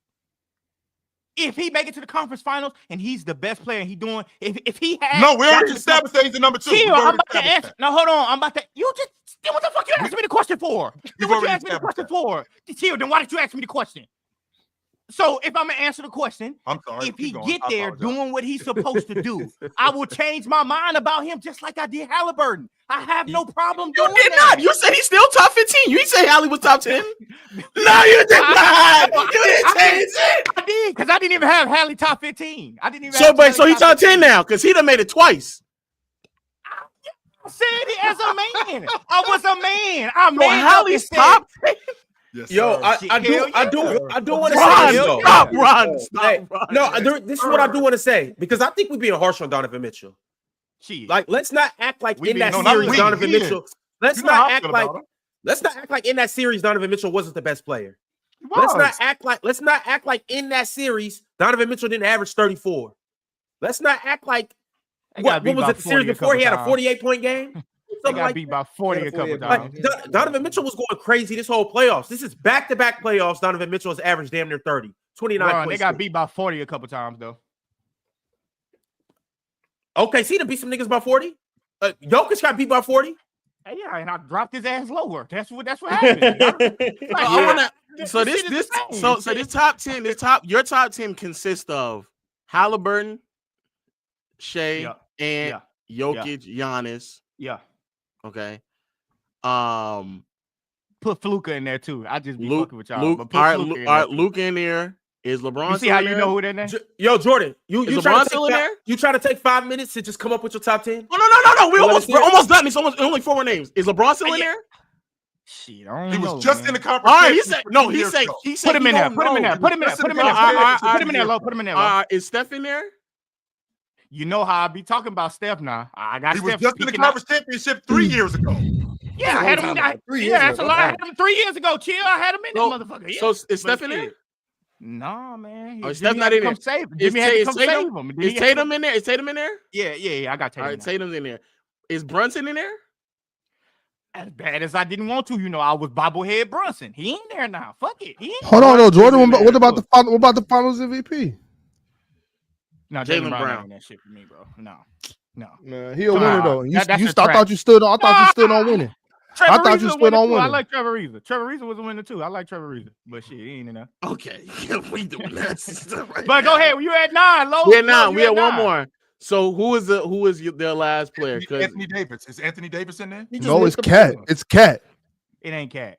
It's definitely. it can't be AD. It can't be KD. It can't be Booker. Not Kawhi. Not Embiid. Why can't it be Allen. Cat? Sounds like Hallie. it's gonna be Donovan Mitchell. It's Hallie. Hallie. Oh, no. I'm thinking it's I already Halliburton counted or Hallie. Already counted Hallie. It's either Halliburton low. It's either I've already Halliburton or counted Matt. Hallie. Hallie was the That's first nine. one. Hold on, run the Hallie whole was the nine first- back, Lo. Lo, run the whole nine back. I already said Hallie. So I said SGA. I said and. I started off with those 3. Yeah, Then he okay. said Brunson. Then he Uh-huh. said LeBron. Then Yeah. he said Luka. Then he Yeah. said Giannis and Jokic. Mhm. And who am I missing?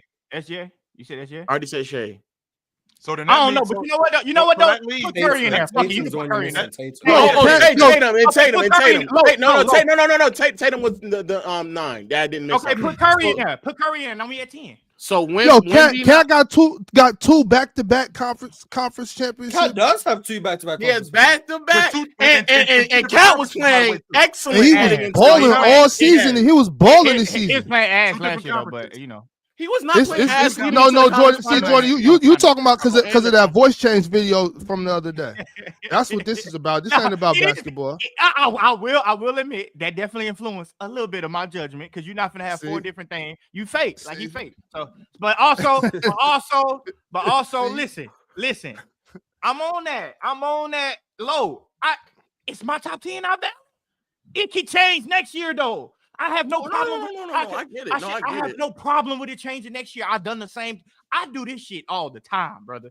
I am live for me today. We don't know if we're gonna make it to tomorrow. So Hallie better than Wemby. Hallie better than I love Wemby, but Wemby getting hurt and Wemby, as a rookie, not mentioned. Like that's my only reason. I can't give you a detailed reason. That's my only reason besides that. Like, so Hallie better than Wemby, KD, AD this season. He's better than all that. But okay, so and the only and we have to go down this path because we keep going. Let's go all the way down it. Nah. Kevin Durant ain't even make the playoffs. And that's true. And so again, then now take KD out of there and put Cat in there. KD not in there. KD not in there. He's not in there. Is KD better than Donovan Mitchell? No.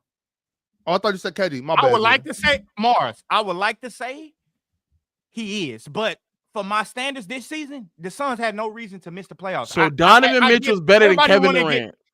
This season, I'm not talking about overall, but everybody want to give KD grace, and I love Kevin Durant, but I think the Suns had no reason to miss the playoffs regardless of the rosters because we've seen guys that KD's been compared to like LeBron and Kobe and all of this shit about the greatest score, and they guys gonna at least get to the playoffs.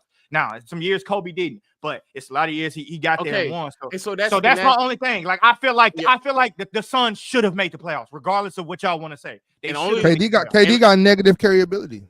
And the only thing I got to say behind all that is, and I don't again, we don't have to drag it. The reason why I don't live and die on the winning situation is because I would never in my life say that Kobe was not a top 10 player in that 3-year stretch where he didn't make the playoffs in the next 2 years where he got bounced out in the first round. I would never say that in that 3-year stretch he was not a top 10 player.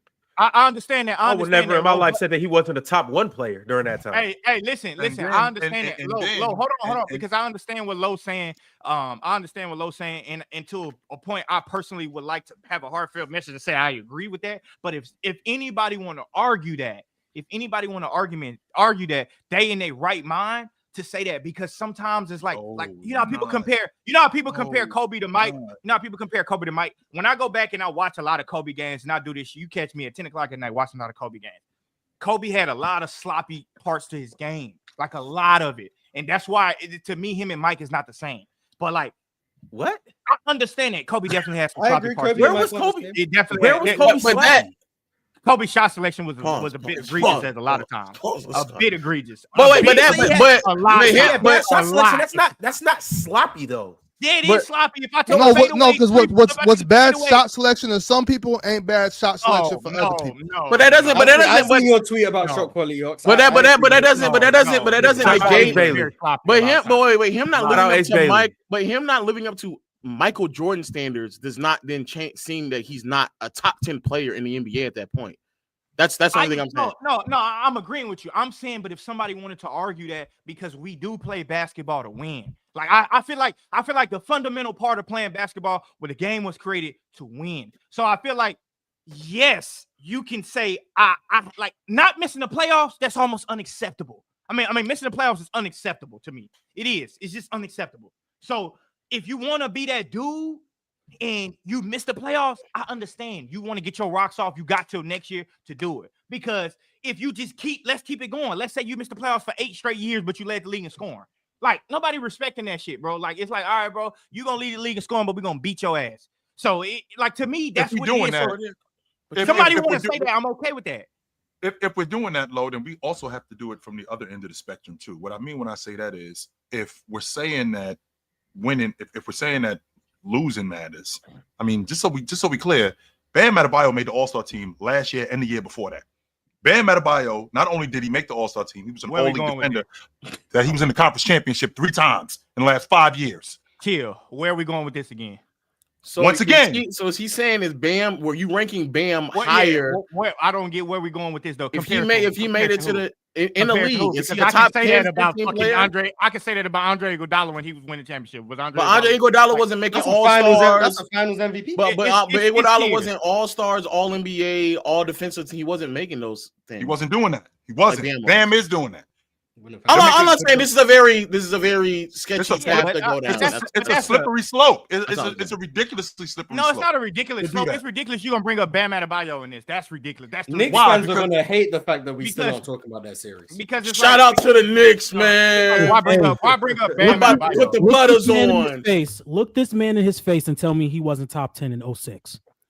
Tell me. Tell me he wasn't. I'm not even gonna go there, John. Look him in his eyes, Jordan. Look at him in his eyes and tell me. Being disrespectful. The lowest we could go is top 3. Back off my wall. The lowest we could go is top 3.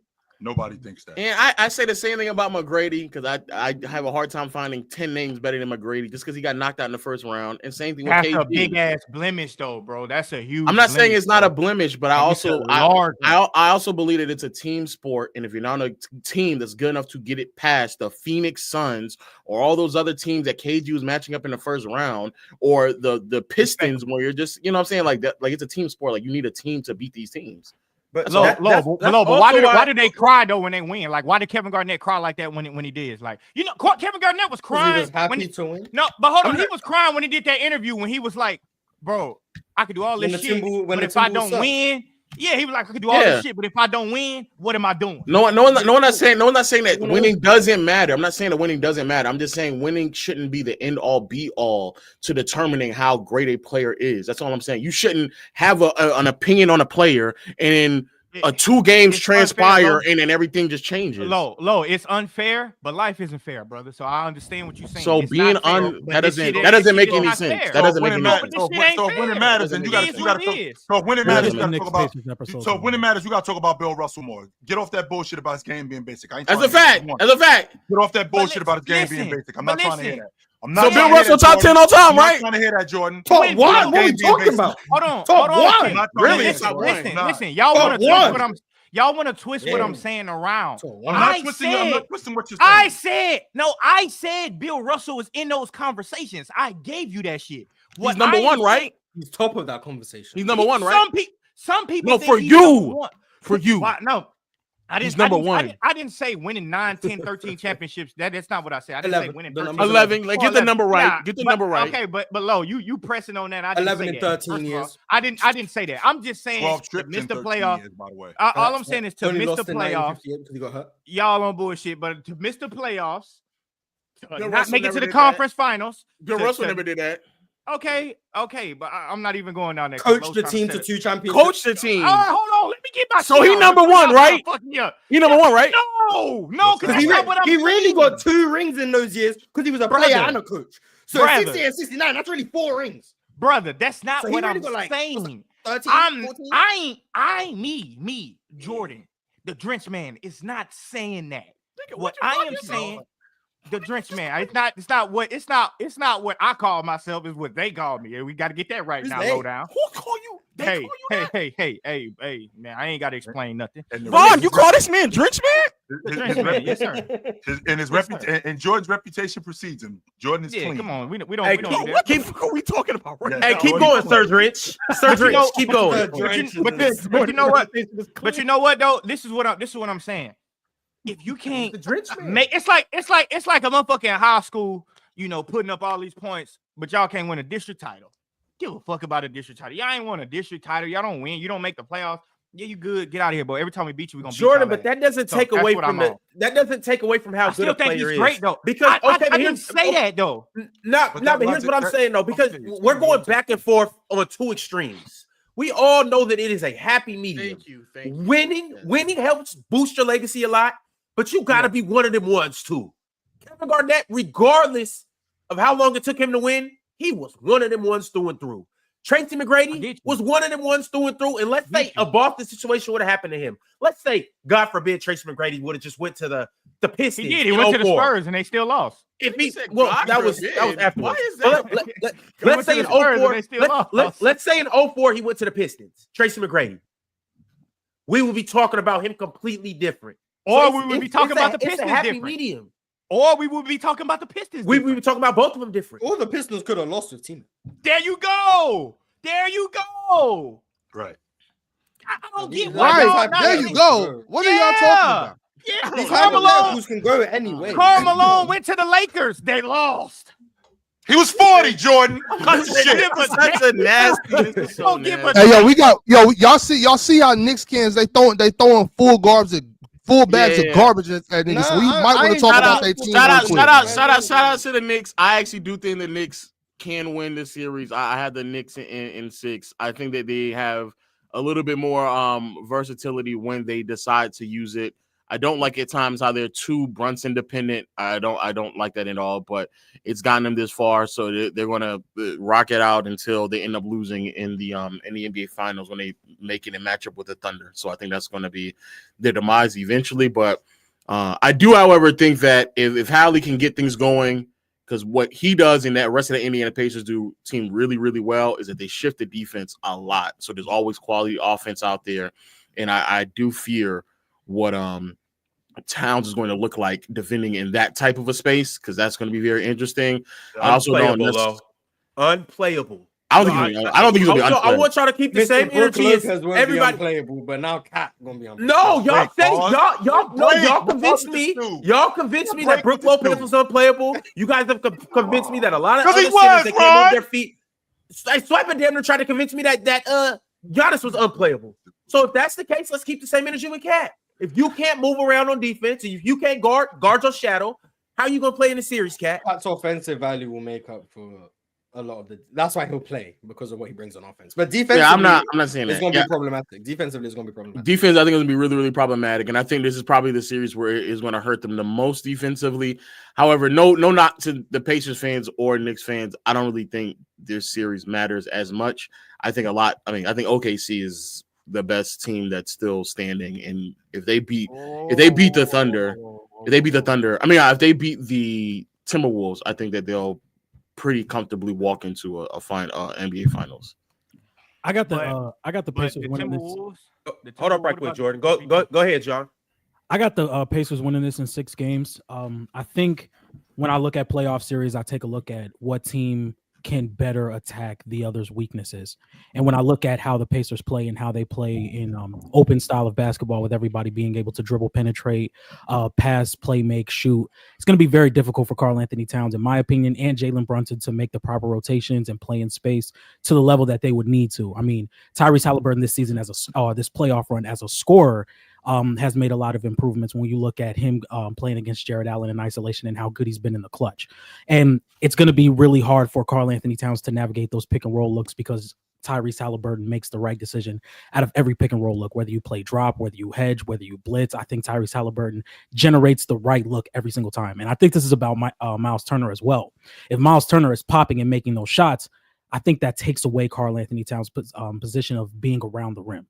So, and once they play with that pace, I think the Knicks will be able to get some really good looks. Now, that does not mean the Knicks don't have a really good chance at winning this. I think the Knicks will have an advantage on the rebounds. I do think that the Knicks will be the better fourth quarter offense if it gets to that point, because the Pacers' pace slowed down in the fourth quarter tremendously, and that's where the Knicks play best, when they're in a half-court opportunity. I think they need to involve Mikal. I think they need to involve OG within the offense a little bit more for them to really capitalize this offense to the best degree, and I think Jalen Brunson is the best fourth quarter closer on the floor. So there's definitely routes for the Knicks to win this series, but I would have the Pacers winning in 6. But John D, when you say they pace slow down, to me, for the Pacers, sometimes the Pacers get better in the fourth quarter, boy. They 100%. It's just their I don't know if they pace slow down.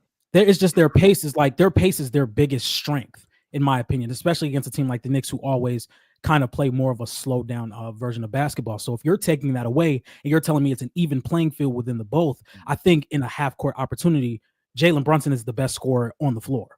So I think that just helps the Knicks and more.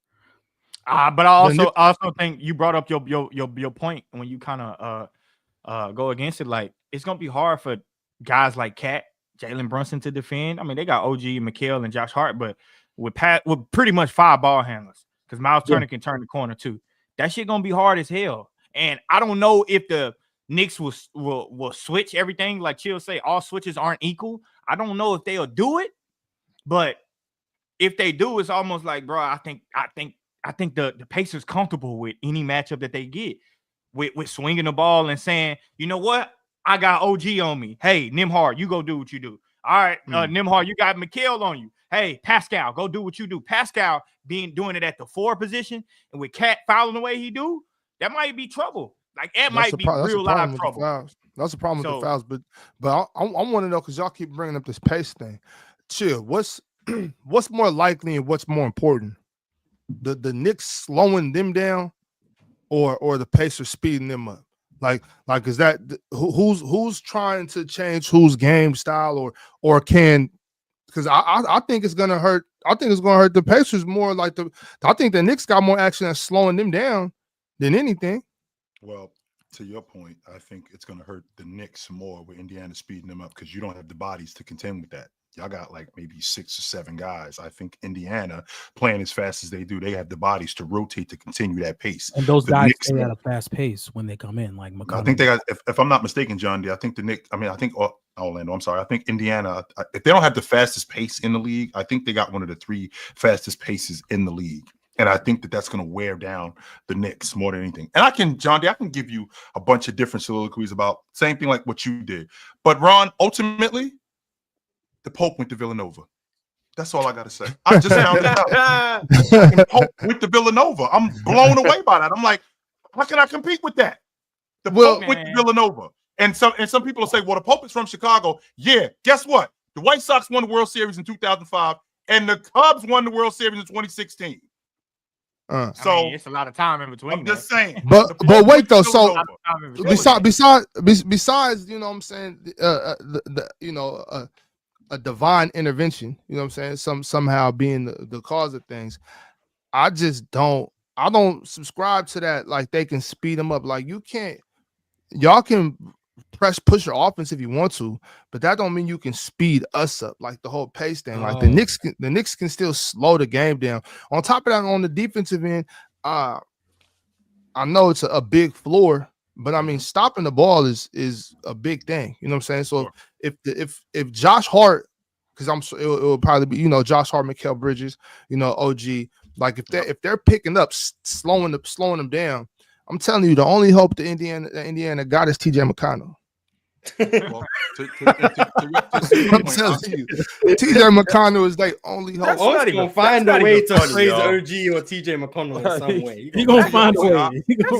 All right, see y'all think I'm playing? Y'all think I'm playing though? I'm dead serious right now. I'll do the same for Alex Caruso. So I just think the Pacers are going to have their way with the Knicks on defense or on offense. When the Pacers have the ball, it's nothing that the Knicks can do to slow down the Pacers. I'm not going. I think. What do you mean, Ron? How not? They spread. You keep bringing up OG Anunoby. That's who they are. You keep bringing up OG Anunoby. This the 90s UNLV squad or something? What is this? They finna spread these dudes. Look, they gonna spread and penetrate all game. Exactly that way. They're going to spread these dudes out to the mat and penetrate all game, and it's nothing they're going to be able to do to stop it. It's going to be that. It's going to be that nasty. Offense in the playoffs. We know it's going to be that nasty. Ron, you telling me them young boys is coming? And it's nothing they're going to be able to do about it. Ron, so you telling me them young boys from Indiana is coming? Yeah, but y'all got to do better than this. Man. Yeah, I'm about to say, Ron, that's a weak attempt. Them young boys from Indiana is coming. And all Jordan getting involved. And Jordan trying to be nasty too. I'm not even trying to be nasty. I'm really telling the truth, and y'all know I'm telling the truth. They got 5. But I disagree with you though, Ron. I disagree with you. I think Mikal Bridges can slow that down. I think Josh Hart can slow down 5 guys by himself. He's not by himself. Don't ever disrespect OG Anunoby like that. They have 2 liabilities. He's not by. There's no. See, Jalen Brunson is not the liability. Anthony Towns are liabilities on defense. Okay, so we can all agree Jalen Brunson isn't a great defender, but you're not just gonna pick on Jalen with these guys. Why not? Why is Pascal Siakam? Nembhard, Tyrese, they not picking on Jalen Brunson, bro. So hold on. It doesn't have to be Nembhard. So I said Pascal Siakam. We are trying to get that switch all game, and when we get it, it's lunch. No, that's not happening. That's not happening. And I know. So that's not how they. Why is it not going to happen? Why It's not- is who's Pascal gonna let Siakam that not going to happen? get switched But on that's Brunson? but that's not how they play that often. They play they don't with play- like they play like a they dribble run up and drive. down. Yeah, they just They do dribble a drive. dribble They're drive. not going to throw the ball to Siakam And- and tell him to do pick and rolls to get No, Brunson they do- involved. that's That's the way not that what they- it is. and Sorry. not But only that's- that, And this, That these are is the why best. they These are get the on best switches, wing though. defenders in the NBA. But Right. that is why they. But it's not a they do wing it, though. team, though. To be fair, it's not a wing team. It's going to have to be a lot of trying to contain Hallie ball. from shifting the ball. It's not as if like they're going to be trying to contain Nimhard or Witchcloth from trying to go downhill. A lot of it's going to be from Hallie picking and popping, spacing the floor out, and then everything shifting. Everybody trying to recover. Also, Lo, right, you gotta think of it, too. that's my point though. That's my point though, y'all. Because that's my point is that the wing defender, they're bigger, but they're fast, they're You're right. strong, they're big, they're long. So when it's like, I'm not saying it like they're wings so that they're gonna have to help in. Like I feel like the size and speed and aggression of the Knicks is gonna be good for their fast paced defense, like their open But court also- defense. But also, Ox, you got to understand, like this is the I is just the don't part. believe in Hallie like No, the rest no, of how but many of y'all? hold The on. 6 of But y'all. this Y'all- It's not I'm about the Hallie. But this It's is not the about part Hallie. where I think people kind of underestimate a little bit. Like you can put your best defenders on, the best ball handlers. Like OG can guard Hallie, right? But if Hallie's gonna break him down at some point in the game and he kick it. Now, what usually happens in the past is when they kick it to somebody, they usually can't go off the dribble. At least not 5 of them.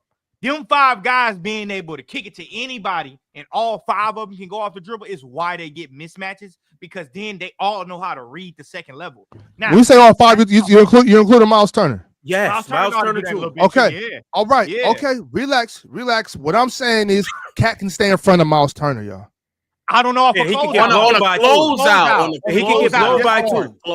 Yeah. closeout I is understand. hard, bro. I know he's not just standing Yeah. next to him when he passed the ball and he just, all right, come Yeah. on, big fella. No, I know what's going on. Yeah. But I'm saying, like, I don't think that Cat is gonna have to help that far anyway.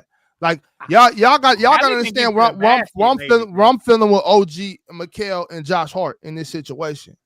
Man, You know Hallie what been I'm getting to that cup But a lot team lately, defense isn't built on 3 players. Ox, you keep bringing up Josh these Hart's Yes, not that yeah. good of a You keep defender. bringing up 3 dudes I'm like that's Josh why Hart. that's what It's I'm Mikal saying. and OG. Josh Hart's not that good defensively. Bro, He's the dirty No, worker. he's the hustle good. guy. He's good at certain aspects of it. I just He's saw good at Evan the Mobley. effort and the- I just Evan Mobley and Jared Allen at times have a problem closing out properly, and I think they're just noticeably better defenders than Towns and what's his name, Mitchell Robinson. So I think like closing out for Towns, I think that it's just going to be tough. But I still have the Knicks. I think they have more ways to win. However, before I leave, it seemed as if like there was a problem when I said that OKC is going to win in the whole thing. Yeah. Now, Was there a problem? no, there Yeah, was. by me. Because It was one by me. Yeah, because this is the same issue we had maybe a few months ago, because he was in denial about what this team is and who they are, and here we are. Oh, me? Yeah, you were, because we had to go back. yeah. Yeah, we did. We had this problem, and so we're here now. I'm happy we're at the conference finals now, so that excuse went out the window, because that was excuse that you played last time we were talking. Now they're in the conference final. You were sitting here saying they at least got to make the conference finals, because before we start glazing them about how great their defense. Oh, is. okay. Here Yeah, now. okay. And this is the reason why the logic that he uses is very flawed, because now we're here and the tone still is, I don't know if they're going to be good enough to make it to the next round. And I'm fine with this logic. I dealt with the exact same logic when it came to Jokic when he was on his run. Every single round, people kept moving the goalposts more and more and more until he finally got to the finals, and everybody else woke up about it. Oh my God, magically, all of a sudden he is. My question is, what am I moving the goalposts on with Oklahoma City? You said that they needed to make the conference finals a few months ago before we start talking about how great and historic their defense is. Well, here we are. And here we are. And here we are. So they made it. That's what I said they need to do. So they did it. Okay, well, so now do they have an all-time great defense that's on par with other all-time great teams? Yes, I do think they have an all-time great. What are we talking about? Yes. That's not what you were saying a few months ago. I'm saying is because they didn't make the conference finals. That's why. But they're at the conference finals now. Here, so that's it. I don't have a goal. Okay, and so what's preventing them? Okay, so now what's preventing them from beating the Wolves? I just think this is why I picked the Wolves at the beginning of the I picked the Wolves at the beginning of the playoffs. I said I think the Wolves are gonna go to the finals before all of this shaked up. I said I think so. I just feel like number one, I'm just high on Anthony Edwards and him getting there last year and him coming back. new season. Okay. And I feel like the Timberwolves are extremely talented when it comes down to Julius Randle, Anthony Edwards, Nikhil, J-Mac, and having Rudy Gobert as a and Naz Reid. I can't even forget about Naz Reid. And having Rudy Gobert as a rim protector. I think that team is far more underrated than what people think they are. Now, I do like SGA in this series. I like Caruso. First of all, Mars, me and you was bigging up Caruso while they was trying to shut that shit down just last week. But anyway, I like Caruso. J-Dub, my issue. I've been saying this last year. Hold on, Jordan. That's my issue. Mars. I agree with that. I just think defensively they provide way more answers to slow down Minnesota than you okay. You are correct. But defensively, Minnesota is good too, bro. Crazy. Like, I'm not saying they're not. So then it's gonna go down to the offensive power of, I feel like, Minnesota having Naz Reid, Julius Randle, and Anthony Edwards as three creators. I think them being three creators, not necessarily role players, but three creators. Like the fact that Naz Reid can come off the bench and he can still deliver in a time of stale or dull moments, it's gonna happen. In some games, they're not gonna look like that, low. Some games they're not gonna look like, OKC might run away with it. That's okay. It's just one game. The next game, they might play better. But I just feel like and I said this too. I said the way that you beat Oklahoma City, you have to have somebody that's able to get downhill. If you're not able to get downhill and beat that first defender, you're in trouble. And that's what Denver had problems with. That's why Jokic was sitting his big ass right there getting flustered up by Caruso. So which we have to get to the bottom of right now. So Mars, you and I had a conversation about Alex Caruso. I think there's a legit argument that he's the best on-ball defender in the game. However, he should not be able to cover Joker one-on-one. Those two things are not the same thing. We both know that though, but those two things are not the same thing. We all know. Mark, you know goddamn well Jokic ass was not supposed to get boxed up. But what's going to happen when Anthony Edwards sees either Dort or Caruso point of attack with a zone behind him and both Chet and Hartenstein at the bottom of that zone? That's where the mid-range comes in. Hold on, but see, Lord, this is what I'm going to tell you. I think he's shooting 1 for 10 on mid-range jump shots so far in the playoffs. Below, hold on. He's only taking 10. That's progress. Below, this is where I'm going to tell you that. Anthony Edwards, his athletic ability can jump from certain angles people can't. And I'm telling you right now, Chet and Hartenstein in that back end will foul. And if he can get them out of the game early, that's where you're going to really see them go. I'm telling you, the way you got to beat them, you got to be able to go downhill on them. Brother, he was still having problems in the Lakers series trying to find his way through a zone where it was LeBron playing backline. Even if both of them get hurt, foul out. Even if both of them foul out, they still run small. They've professional small ball lineups that they have out there with either Dort or the other Jalen Williams that will play backline. All I'm saying is, I think I agree with you that offensively, I do think that they have more reliable weapons, but I do think that they're going to be Ant, though. Yeah, and I agree. But I do think that this will be another series to further prove the point to how great this team is defensively, because they are indeed an all-time great defense, and they will find ways to beat teams solely off of their defense. I have no problem with that. That's why I'm trying to figure out. I don't have no problem with that. Like I said what I said about them, they have to do that. I'm just saying prove themselves before we just give that shit to them. And since they did, I have no problem with it. This is just me, and I could be wrong. This is just me. I think you are wrong. I think the winner of the finals, that's fine. I think the winner of the finals come out the West. I think it's either. I agree with. To me, I pick Minnesota because I see the only way you can beat the Thunder, you have to have multiple guys that can go by defenders, and you have to have multiple guys that can't just be corner shooters. Oh, he's shooting in the corner like goddamn Russell Westbrook. You can't do that shit. You can't have Russell Westbrook with a liability. I can throw that ball to Naz Reid in the corner. He can pump fake, shoot the 3 ball, get off the dribble. He can do a lot.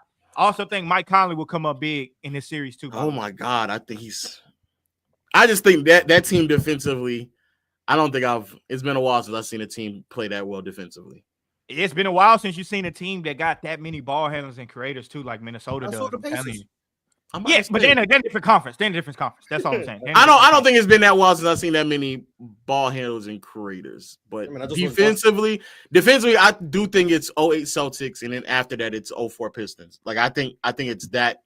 I think they are that far away. It's gonna be a fun. It's gonna be a fun matchup, man. It's gonna be a really, really fun matchup. Just based off of everything's at stake. We're gonna see. To me, it's the problem that I'm gonna have with Oklahoma City Thunder is it's their offense. I don't know if J-Dub. I agree. J-Dub will be a problem. J-Dub will be a problem. And Shea, I don't know if Shea can start slow. I don't know if he can start slow. I think he might have to be spectacular every game. I might actually think it's a good thing that they went to 7 games because he ain't gonna be sitting around, so he gonna have the juices going a little bit. I think he gotta be spectacular, but man, putting J-Mac, you think J-Mac take the first lick at Shea? I think it takes more than one. I think it takes more than one player to defend Shea, but I understand what you're saying. I think if J-Mac is the answer to try to defend Shea, it's a really good answer. It's a good answer, but they also got to find a way to keep Gobert on the floor as much as possible without it hurting him on the other side. Because the longer that Gobert, Randall, and J-Mac are on the floor defensively, that shit is going to be very difficult for them to score on. If you're right, if Oklahoma City gotta have guys on the offensive end that make the Thunder pay for that shit. Agreed. Make the Timberwolves pay for I that agree. shit. Yo, I'm about to bring this back to the East because we still haven't got Chill's predictions and we still haven't got Mars, and we spoke on that series for the whole later. Low down. I'm gonna catch y'all later, man. Thank y'all. All right, swipe. Make sure y'all hold swipe. Thursday, low down. He'll be make sure y'all do that. Thursday or Friday. One of them 2 days. Thursday yeah, make sure, because what y'all that was some weak shit yesterday. Come so back. Make sure y'all hold him back. He'll be here Thursday too, or Friday. Come back. Because it's terrible. All right. Low down. All right. Chill and Mars, we haven't got your prediction, right? All right, Chill. Eastern Conference Finals, who you got, and in how many games? I think Indiana does everything. I think they can wear the Knicks down. But I can't go against divine intervention. I can't do it. Oh, yeah, you said the Pope. I can't go against divine intervention. So how many games you got? 6. 6? Mm-hmm. All right. Chill got Knicks in 6. Mars, who you rocking with, and in how many games? Everyone has this series in 6 games. Interesting. No, not everyone. Besides you, Pacers and 5. I think 6 is just a safe bet when you think a series is kind of close, but you think another team's gonna win, so you just say 6. And I'm gonna do the same thing, Knicks and 6. I think all the concerns about the Knicks defense are real. Cat, Brunson, there's concerns there. I do think there are some things they can do to mitigate that as best as they can. But offensively, I think the offensive rebounding gap is going to be substantial. Mitchell Robinson, Cat, OG crashes, Josh Hart crashes. The Pacers aren't a very good rebounding team, and they definitely aren't a good offensive rebounding team. So I think the extra possessions are going to make a huge difference for the Knicks. I still do trust Jalen Brunson down the stretch in fourth quarters more than most. I think they're going to put Halliburton in a lot of action. The Pacers aren't a very good rim protecting team, and I think the Knicks utilize cuts better than maybe any team left in the playoffs. I'll say that. So I think they're going to get a lot of rim pressure in that way. And then when I look at it from the standpoint, the concern with the Knicks, I think, is the depth. But I think I just slightly trust their defensive floor, and I trust their half-court execution, especially down the stretch of games with Brunson, with what Cat provides. I think Cat as a downhill driver is going to be huge in this series. And I think they can match a lot of the 5 outlooks, especially if they go Deuce McBride instead of Josh Hart. So they can match some of the 5 out spacing with Cat being a much better offensive player than Miles Turner. They have the closer in Jalen Brunson. They have the wing defense. And the offensive rebound and possession battle stuff is going to be huge. So that's why I slightly favor the Knicks. But both these series can go either way for me. So. All right, y'all. Well, it is time to get into these super chats. So let's go ahead and make that happen. Before I do that, y'all already know the drill. Like the video, subscribe, become a member, and Pacers in 5. All right, my man Cowboy Bob, how ironic. He kicked us off with a super chat saying, Swiper, episode 561, time 13:17. Discrediting the Knicks. Mars, can you explain the difference in the defense that Robinson and Isaac do for their teams? I feel I'm overlooking something. Oh, yeah, and go New York, go. Isaac who? Jonathan Isaac, yes. Yeah. Mm-hmm. Jonathan Isaac can guard 2 through 5. He can play any defensive scheme, whether that's you have him in pick and roll playing drop, hedge, switch, whatever the case may be. He's a better run protector than Mitchell Robinson. Mitchell Robinson is more of an anchor in the sense that he can man the middle of your defense more than Jonathan Isaac can, but Jonathan Isaac can also do that. Jonathan Isaac is way better in passing lanes, getting deflections, all of those things. Jonathan Isaac is just better. I like everything. All right. Jason Grills, a Hall of Famer, sent through a super chat earlier and said, I made a mistake last time. OKC is the best defense in the modern era, only behind the 60 Celtics. Caruso is too nasty. Yes, he is. We're gonna stop disrespecting my guy Caruso, acting like he doesn't deserve all that credit for what he did to Jokic. That's cool though. I'm gonna keep giving him his flowers. Jokic just deserved more slander. But Jordan, just so you know, this Alex Caruso thing, it's gonna be like JJ Barrera and LeBron James in the finals. That's what it's gonna turn that shit into. is unacceptable. Yeah, the difference is JJ Barrera wasn't a very good defensive player. Alex Caruso is a monstrous defensive player who deserves a lot of credit for what he did. Yeah, and just like we crucified LeBron James for that shit, and he did it with Boris Diaw too. Don't forget about Boris Diaw had shaking up too. But just because when we crucify LeBron James for that shit, we need to keep crucifying Jokic for that shit until he learn how to face up and be a man. He's not gonna score on Alex Caruso. Well, then take his ass out of them combos. No, put Caruso in them convos. That's what we need to do. And hey, I might have a problem with that. I don't know, but put Caruso in them defensive convos. That's what needs to happen. But people sleep. Jason Grills sent through another super chat and said, also, I think the deciding factor of this match will be the playmaking of Ant and SGA. But who do you guys think is a better playmaker or is better playmaking and defensive wise? SGA. Better playmaking and defense? Yeah, SGA is a better playmaker. The defense, Ant's better on the ball. Shay's better off the ball defensively. So the all-rookie teams just got announced if you guys care to hear them. Who did? The all-rookie teams, they just got announced if y'all care to hear them. I'm just saying, because you know I love the rookies, the draft. That's my thing. But if y'all we at the end of the show, so we're not going to get into that right now. All right, let's keep moving. Everything getting announced before Shay's MVP. Ridiculous. Nuts. They want him to come out with a new pair of skins. They won't. He's gonna win the finals MVP before the MVP at this point. Drink More Water said, as a sports fan, we have to stop saying this player beat that player. It happens all the time in football when we say this QB beat this QB, ...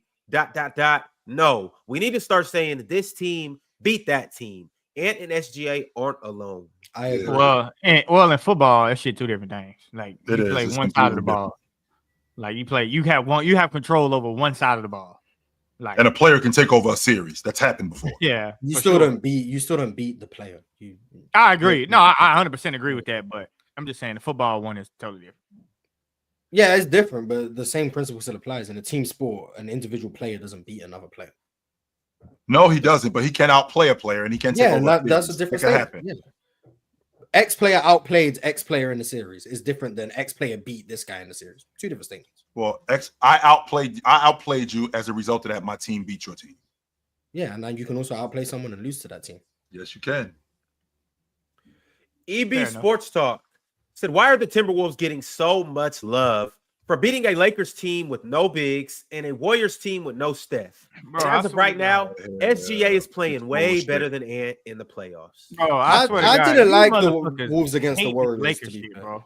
The Lakers, I'm giving them full credit for the Lakers series. They deserve that credit. They were really good in that series.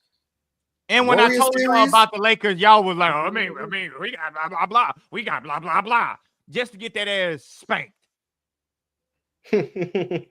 But yeah, the Warriors, I came out of the Warriors series lower on the Timberwolves than I was before the Warriors series. So, but they won in 5 games, so credit to them. If they would have beat Minnesota, we'd be having a way different conversation about Minnesota. They need to blow this unit up. They need to think about trading this guy. They need to think about trading that guy. Give me a break. But if they would have lost that series, it would have been majorly concerning. Like as soon as the Cavs lost, even though they were held by injury, we talked about. I've seen somebody say trade Mobley for Giannis. Like I've seen that too. That wasn't wrong. Ron said Allen and Garland. Ron said Allen. If the Bucks would take some foolishness like that, I mean, of course, but I wouldn't take no foolishness like that.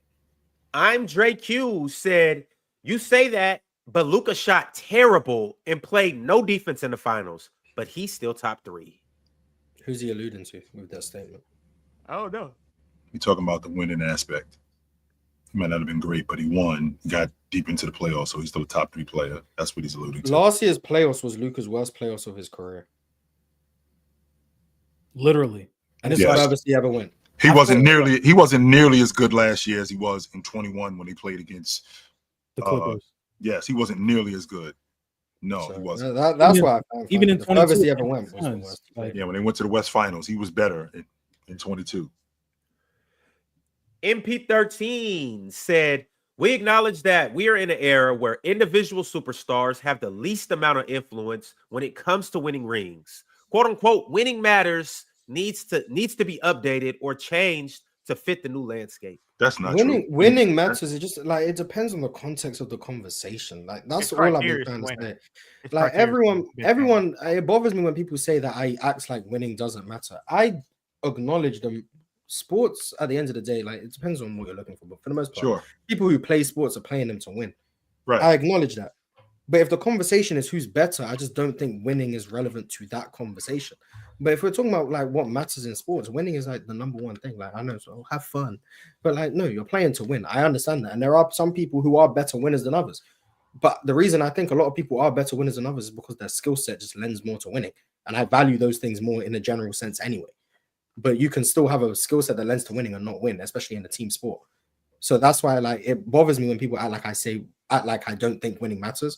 I just don't think winning matters in the context of some conversations. That's always been my pushback. Not that winning just means nothing. And to the point to his super chat, I know we got to move on around to the point to his super chat. With the exception of last year, that can't be further from the truth. Joker was a huge reason why they won that year. They won the NBA championship. So in 22. In 22, who are we talking about the most? What was that? Steph's year? Yeah. But Andrew Wiggins and Jordan Poole, you know what I mean? I mean, as good as they were. And then in 21, who are we talking about? Giannis. Yes. And then in 20, who are we talking about? Giannis. Even though it's as good as Anthony Davis was, it was James. In 19, it was Leonard. In 18. This doesn't mean it was right. Like, if we're just gonna, it was Steph in 22 and ignore the fact they had an all-time great defense. If we're gonna say it was Giannis in 21 and ignore the fact they had an all-time great defense. They've done it every year. The Warriors have won a championship. They've had. But then why do we just talk about Steph? It's more than him. It's obviously more than him. Every time they win, they have an elite defense. Sure. I think we can all fairly say Steph's not the reason for that.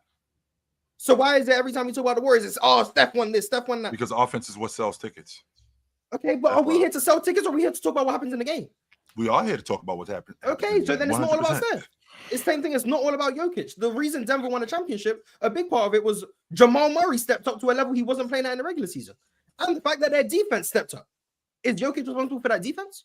And Curry was, and wait a minute, Curry was responsible a lot for their defense. I know that sounds crazy, but Curry has something to do with that, Mars. Responsible a lot are two different things. Well, he contributed to it, right? So I was responsible, sure. I was responsible. Say that word again. He what? Contributed. I say contributed. Yeah, contributed. Okay. That's English. Yeah, okay. But point being is it's always more than one guy. Even when like Giannis had that 50-point closeout, you give him full credit for that. But there was still a lot of contributions from other people within that series. No doubt about that. We're not taking that away. Chris Middleton had a 40-point game in that series. But that's never not been the case over history. Like that super chat was overreacting. Every star, it's typically the star that has the most talent that wins. The biggest star that has the most talent that wins typically. Correct. Tim Duncan. Correct. Usually had the most talent, he will win. When Kobe had the most talent, he won. When like it's rare, and we'll get it every few and far between, where you have the Pistons that step in and they don't really have like a top 10 or 15 player, and they win as a team. Other than that, it's usually the star, MVP candidate that has the most help. And I understand that there is some teams in there that you could throw around. But the point of having the most help is the relevant part. Yeah, no doubt. But I mean, I'm saying that doesn't take away from the star that actually. Oh, absolutely. Yeah, I'm not trying to do that. I'm not trying to do that. I'm just saying it's more. Every year it's more than that guy. Just because historically, Jordan has 6 rings. Okay, let's talk about what Scottie Pippen did and Horace Grant and Dennis Rodman when Jordan had crazy help. Let's talk about that. Magic Johnson and Kareem, they won 5 together. Okay, let's talk about what James Worthy brought. Let's talk about what AC Green brought. Like, But Michael Cooper it's still more. It's still more than just those guys. But we've like romanticized basketball to the point where it's like you can only give 2 people credit for a ring. Like, no, what no, you're trying to it's a do, Mars, team and Mars, what you're trying to do is you're trying to take the onus away from just the guy. And I can appreciate that logic, and I can appreciate that only except when you are the man on the team, there's a certain level of responsibility that you have. I think that's stupid. Because that's how you end up blaming the man on the team when he plays well and the team loses. And I think that's stupid. This is why I've been on that train for a long time. If you play well when you lose, I'm not going to blame you just because you're that guy. But that's not always the case, The though. same way if you win, and if you play badly, I'll criticize you. Like, I'm saying that. Right, If but you that's play not always badly, the you'll case, get though, Mars. criticized. That's the If you point. play Like, well so and lose, I'm not criticizing you because you played well. And that's the same thing. We hear people say that all the time when the best player plays well and they lose, they go, that wasn't his fault. He wasn't the reason why they lost. So that's not always the case. Yeah, and but other people do. But there is some validity to when you lose, and we have already had this conversation. But there is some validity to when you lose and you don't play up to snuff. There is some validity to that. And that comes with being the man. So what I'm not going to do. But that's not because Jokic is the man. That's because Jokic didn't play to his standard, man or not. But you don't hold.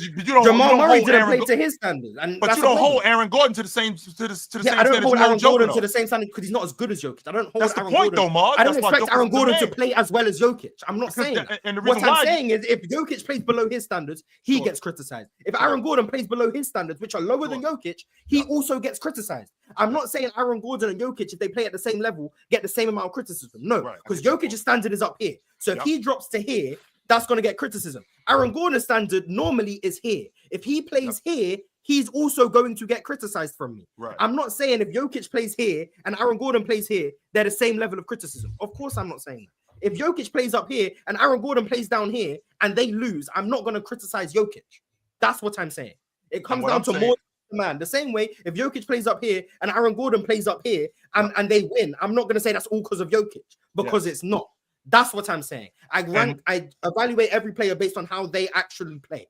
Right. If Jokic plays below his standards and they win, I will criticize Jokic's performance. If Jokic plays below his standards and they lose, I will criticize Jokic's performance. If Jokic plays above his standards and they lose, I will not criticize Jokic's performance. If Jokic plays above his standards and they win, I will not criticize Jokic's performance. I will praise Jokic's performance. If Jokic plays at his standards and they win, I will praise Jokic's performance. If Jokic plays at his standards and loses, I will not. I get all of this, Mars, and everything that you're saying is legit. But again, because Joker is who he is, there's a standard that he's held to. So the criticism for him is different than the criticism for other players, even if he did play at that same level. And that's the point. The fact that I am the best player on the team, there's a level of responsibility that I individually have. You're held to the standard to play like the best player.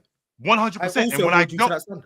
And when I don't play like that, even if he doesn't play like, even if Jamal Murray doesn't play like he should be playing, he's still not held to my standard. And that's the point. Because we expect more from the better player. I understand that. What I'm saying is I don't give you all the credit the same way I don't give you all the blame when you lose. That's what I'm saying. Yeah. So because I don't give you all the blame when you lose, I'm also not going to give you all the credit when you win. That's what bothers me. Sorry, Ron, I'll move on real quick after this. That's what bothers me about a subsection of LeBron James fans. They do the thing where if LeBron plays well and loses, it's not his fault. And I agree with them. But the issue is they do the other thing where if LeBron plays well and wins, it's all because of him. And that's where they lose me. I'm on the side of if LeBron plays well and loses, it's not his fault. If LeBron plays well and wins, it's not all because of him. That's my side of the equation. So that's where I stand. That's where I'm always going to stand. I'm not going to come off of that. That's it. We can move on from now. There we go. Sorry for wasting everyone's time. Yeah, we good. NV with the super chat. NV said, why are we acting as if these lists aren't fluid? Finishing the year strong and winning a ring can bump you up the rankings for this specific year, not all time. 100%. I agree with this. Yeah, we did it with Jamal Murray. This is basically everything the way I feel, just in a vacuum. We did it with Jamal Murray, 100%. Like, what kind of conversation did we have with Jamal Murray? Yeah, people are saying he was a top 20 player. Right. I just feel like more so it's a conversation. So if Ant wins, or if Brunson wins, or if any of these guys win, SGA, Hallie, now we just have to reevaluate things. Maybe they don't move up, but now we just have to let's figure it out. You won a championship, you won a Finals MVP, you played great through and through. Where are you now? You might be in the same place. You might have now surpassed one or two guys. Shit, you might have skyrocketed all the way up to the top. I don't know, but it's a conversation to be had. Yep. Gray Wolf sent through a super chat and said, question: if you are the most dangerous / clutch player, doesn't that fundamentally make you the best player? I don't think so. Because If you are the most dangerous / clutch player, doesn't that make you fundamentally The best player? Makes you the best clutch player. No, All it right. doesn't. There you go. We got another members chat from Cultured Bandit. Cultured said, it's been weeks. How the F are we in the conference finals and still don't know who the MVP is? We know who the MVP is. Like, this is around the time we find out. I think I told y'all this yesterday. This is around the time when we find out, like between the 19th and the 24th is when it's announced. Like we've had some instances where it was earlier, like Iverson was announced on the 6th. Duncan, I went and did some homework on this. Duncan, his was announced on like the 12th or something like that. But for the most part, this is around the time when the MVP is given out, between the 19th and the 24th. LeVar B. Ballin said, Jordan, you were right the whole time. They called you a madman. And chill, don't ever save Swiper again. Let him get sent to hell. All righty. Shout out to Swiper, man. Mm-hmm. Cowboy Bob said, I call out Swiper, it's beef. Or I'm crazy, but at low. But Low calls him out and everyone says it's cool. Low, Swiper will duck every time. Go New York, go.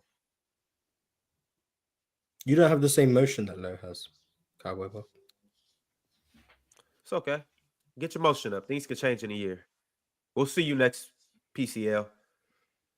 I'm Dre Q said, personally, I think if Kyrie won more, he would be in higher combos as well. Has all the skills and qualities of a top PG. Yep. I think there was a point where Kyrie was a stamped top 5 point guard in the NBA. Sure. Yeah, when it was Steph, Dame, Russ, Kyrie, John Wall, maybe. I just think a lot of some of these players we're going to be looking at back down the line. It's just you were playing with, and this I think this is the case between all eras of basketball. Some of these guys are really good. They're just playing with an all-time great ahead of them. Like Kyrie was a really good point guard. It's the fact that he's playing with an all-time great point guard in Steph Curry, somebody that we mentioned in top 10 conversations. You know, Kevin Durant's going to be really good, but Kevin Durant's going to finish his career as an all-time great, but he's playing against arguably a top 2 greatest player of all time. Greatest player of all time. Yep. So it's like we're gonna the more time goes along, the more people are gonna stop talking about David Robinson and Patrick Ewing because there was guys like Shaq and Hakeem running around. So it's like it's things like that happen. Things like that are gonna happen. All right, y'all. Before we move on to the next super chat, I just want to let you guys know that an amazing show called From the Logo will be coming on today. Y'all be sure to tap in a couple hours. They will be talking about what's next for the Bucks, the Sixers, and the Golden State Warriors and the NBA as a whole. So y'all be sure to tap in and do your thing over there. All right. In the meantime, y'all, we do have a couple more super chats. So let's go ahead and get into them. The first one I got is from Toxic Hoodie. Toxic Hoodie said, well, Curry kicked Bron's ass 3 out of the 4 finals. Do you have Curry over Bron by Jordan's logic? The Warriors beat the Cavs. Yeah, that's what happened. Curry didn't. You understand it when it's LeBron involved. I don't think that Curry outplayed him in any of those series. He won. Right. And that matters. 100% it does. MTail22 became a YouTube member. Y'all know MTail. We'll see you in the next PCL as well, MTail. Salute to you. Gideon Adai said, who's the best player in the league when they have it all rolling, and why is it Derek White? Next. Derek White winning on the heater is really one of them ones. I ain't gonna lie. I feel like he don't miss. Facts. I'm Dre Q said, so how much does someone have to lose to move down? Depends how badly they play. You running 5.7 said the Knicks will get swept. Maybe they'll get one. Their lack of depth and pace of the Pacers and how deep the Pacers are, 9 players average over 11 points will wear them out. I think that's the biggest concern for the Knicks. Eli the Misfit said KD shot 48% in the finals and Mars uses it for his legacy. Never once have I done that. Have you ever said that, Mars? No, not one time. One time.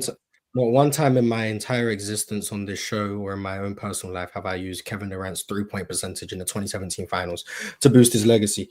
And even subconsciously, when I evaluate Kevin Durant, I don't use the 5-game sample of him shooting 48% from 3. I had a lengthy discussion in the chat with Eli about that.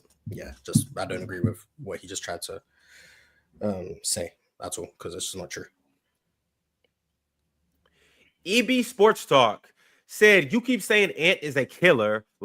Like SGA didn't have the most 50, 40, and 30-point games this year. Ant hasn't even been the best in his teams or on his team in this playoffs. I think he's been the best on his team. But I still think SGA is like clearly better than him. Which is no knock, but we got another super chat from I Would Let Mars Hit. Yep. Wow. don't blame me. I don't blame you. Shout out to I Would. I Would said, just sending a message to give love to Ron.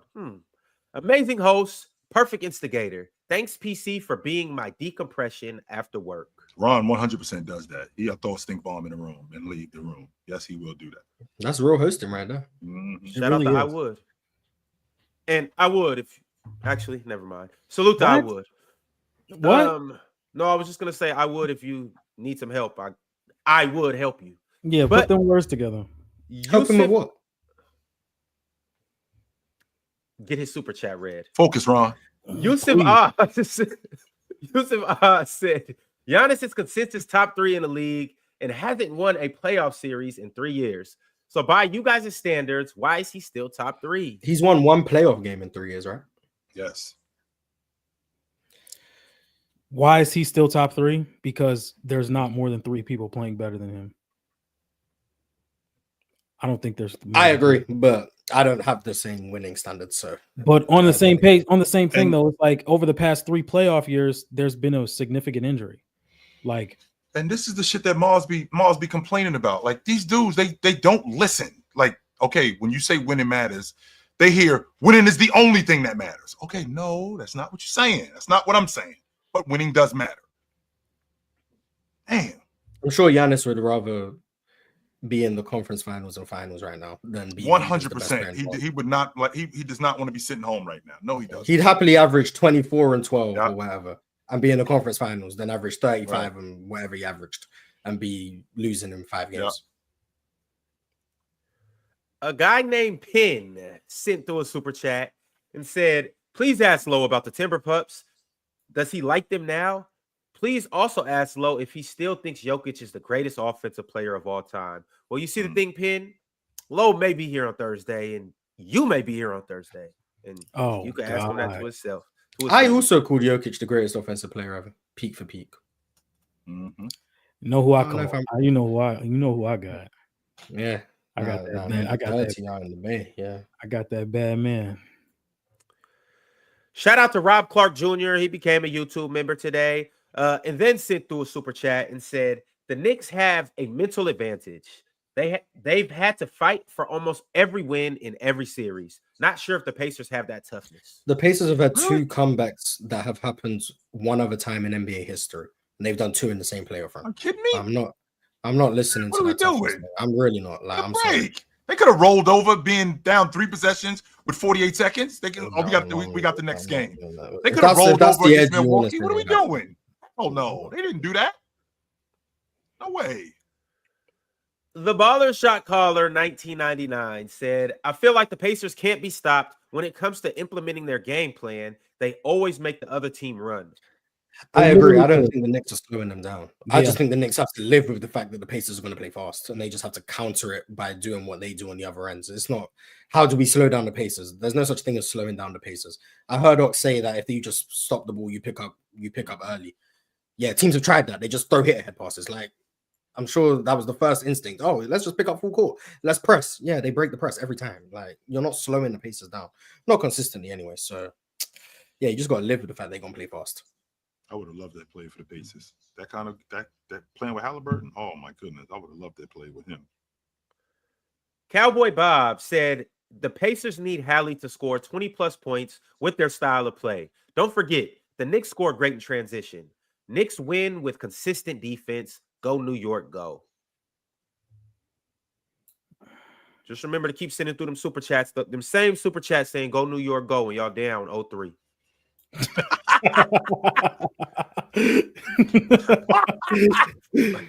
Shout out to Foster Boone. Didn't say any words, but appreciate you, Foster Boone. Produced by P sent through a members chat and said Tibbs versus Depth. Who wins? I can tell you who doesn't win. Shout out to Tibbs.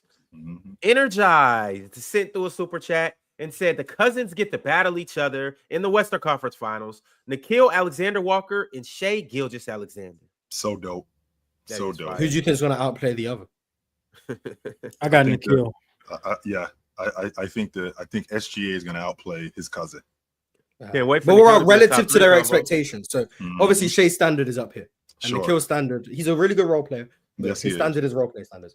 So Mhm. relative to their standards, who will outperform their standards more? Nikhil.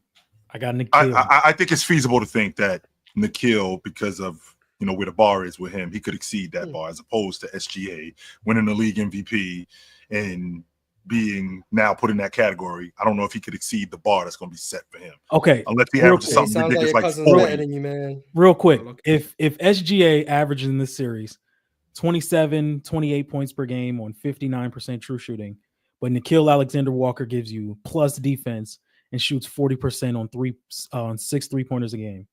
Ooh. Nikhil, And that's like 17 a game. facts. 6 threes a game. That's like 17 a game. I'm telling you. Some timely. What? Yep, that Nikhil got it. He got it. He got it. That's did bust the your thing, ass, if the bar is different, if Nikhil is being a good shooter that you have to worry about in this series and picking up full court against a J-Dub and making his life hard, Nikhil outplayed him. Relative to that bar, Caruso has been OKC's best player in the playoffs. Just Here we go. putting it out there. Here we Relative go. to the ball. Hey, Relative to the ball. So the chick that's a 6, Ron. Okay, she a 6, but she cleaned up a little bit. And she hanging around a bunch of 8s Yeah, the and 9s.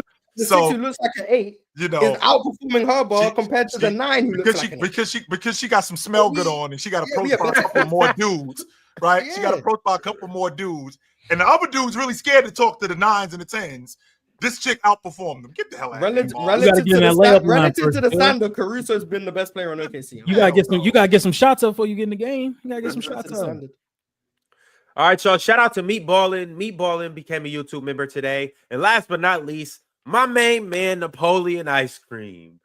Napoleon said, if the Thunder easily handle the next 2 series, we have to give a little more credit to Jokic plus the Nuggets for taking it to Game 7. Easily? I think I've given the Nuggets so much credit for getting that series to 7. Like, so much credit. I don't know how much more credit I can give them for going to 7, to be honest. I've given them a bunch of credit. All right, y'all. It's been an amazing show today. We had a lot of good arguments, discussions, debates, all of that good stuff. Tomorrow, you know exactly where to find us at the same place, the same time, and we'll have some good guests on tomorrow. So I'll see you guys then. Peace. All right, fellas. Later.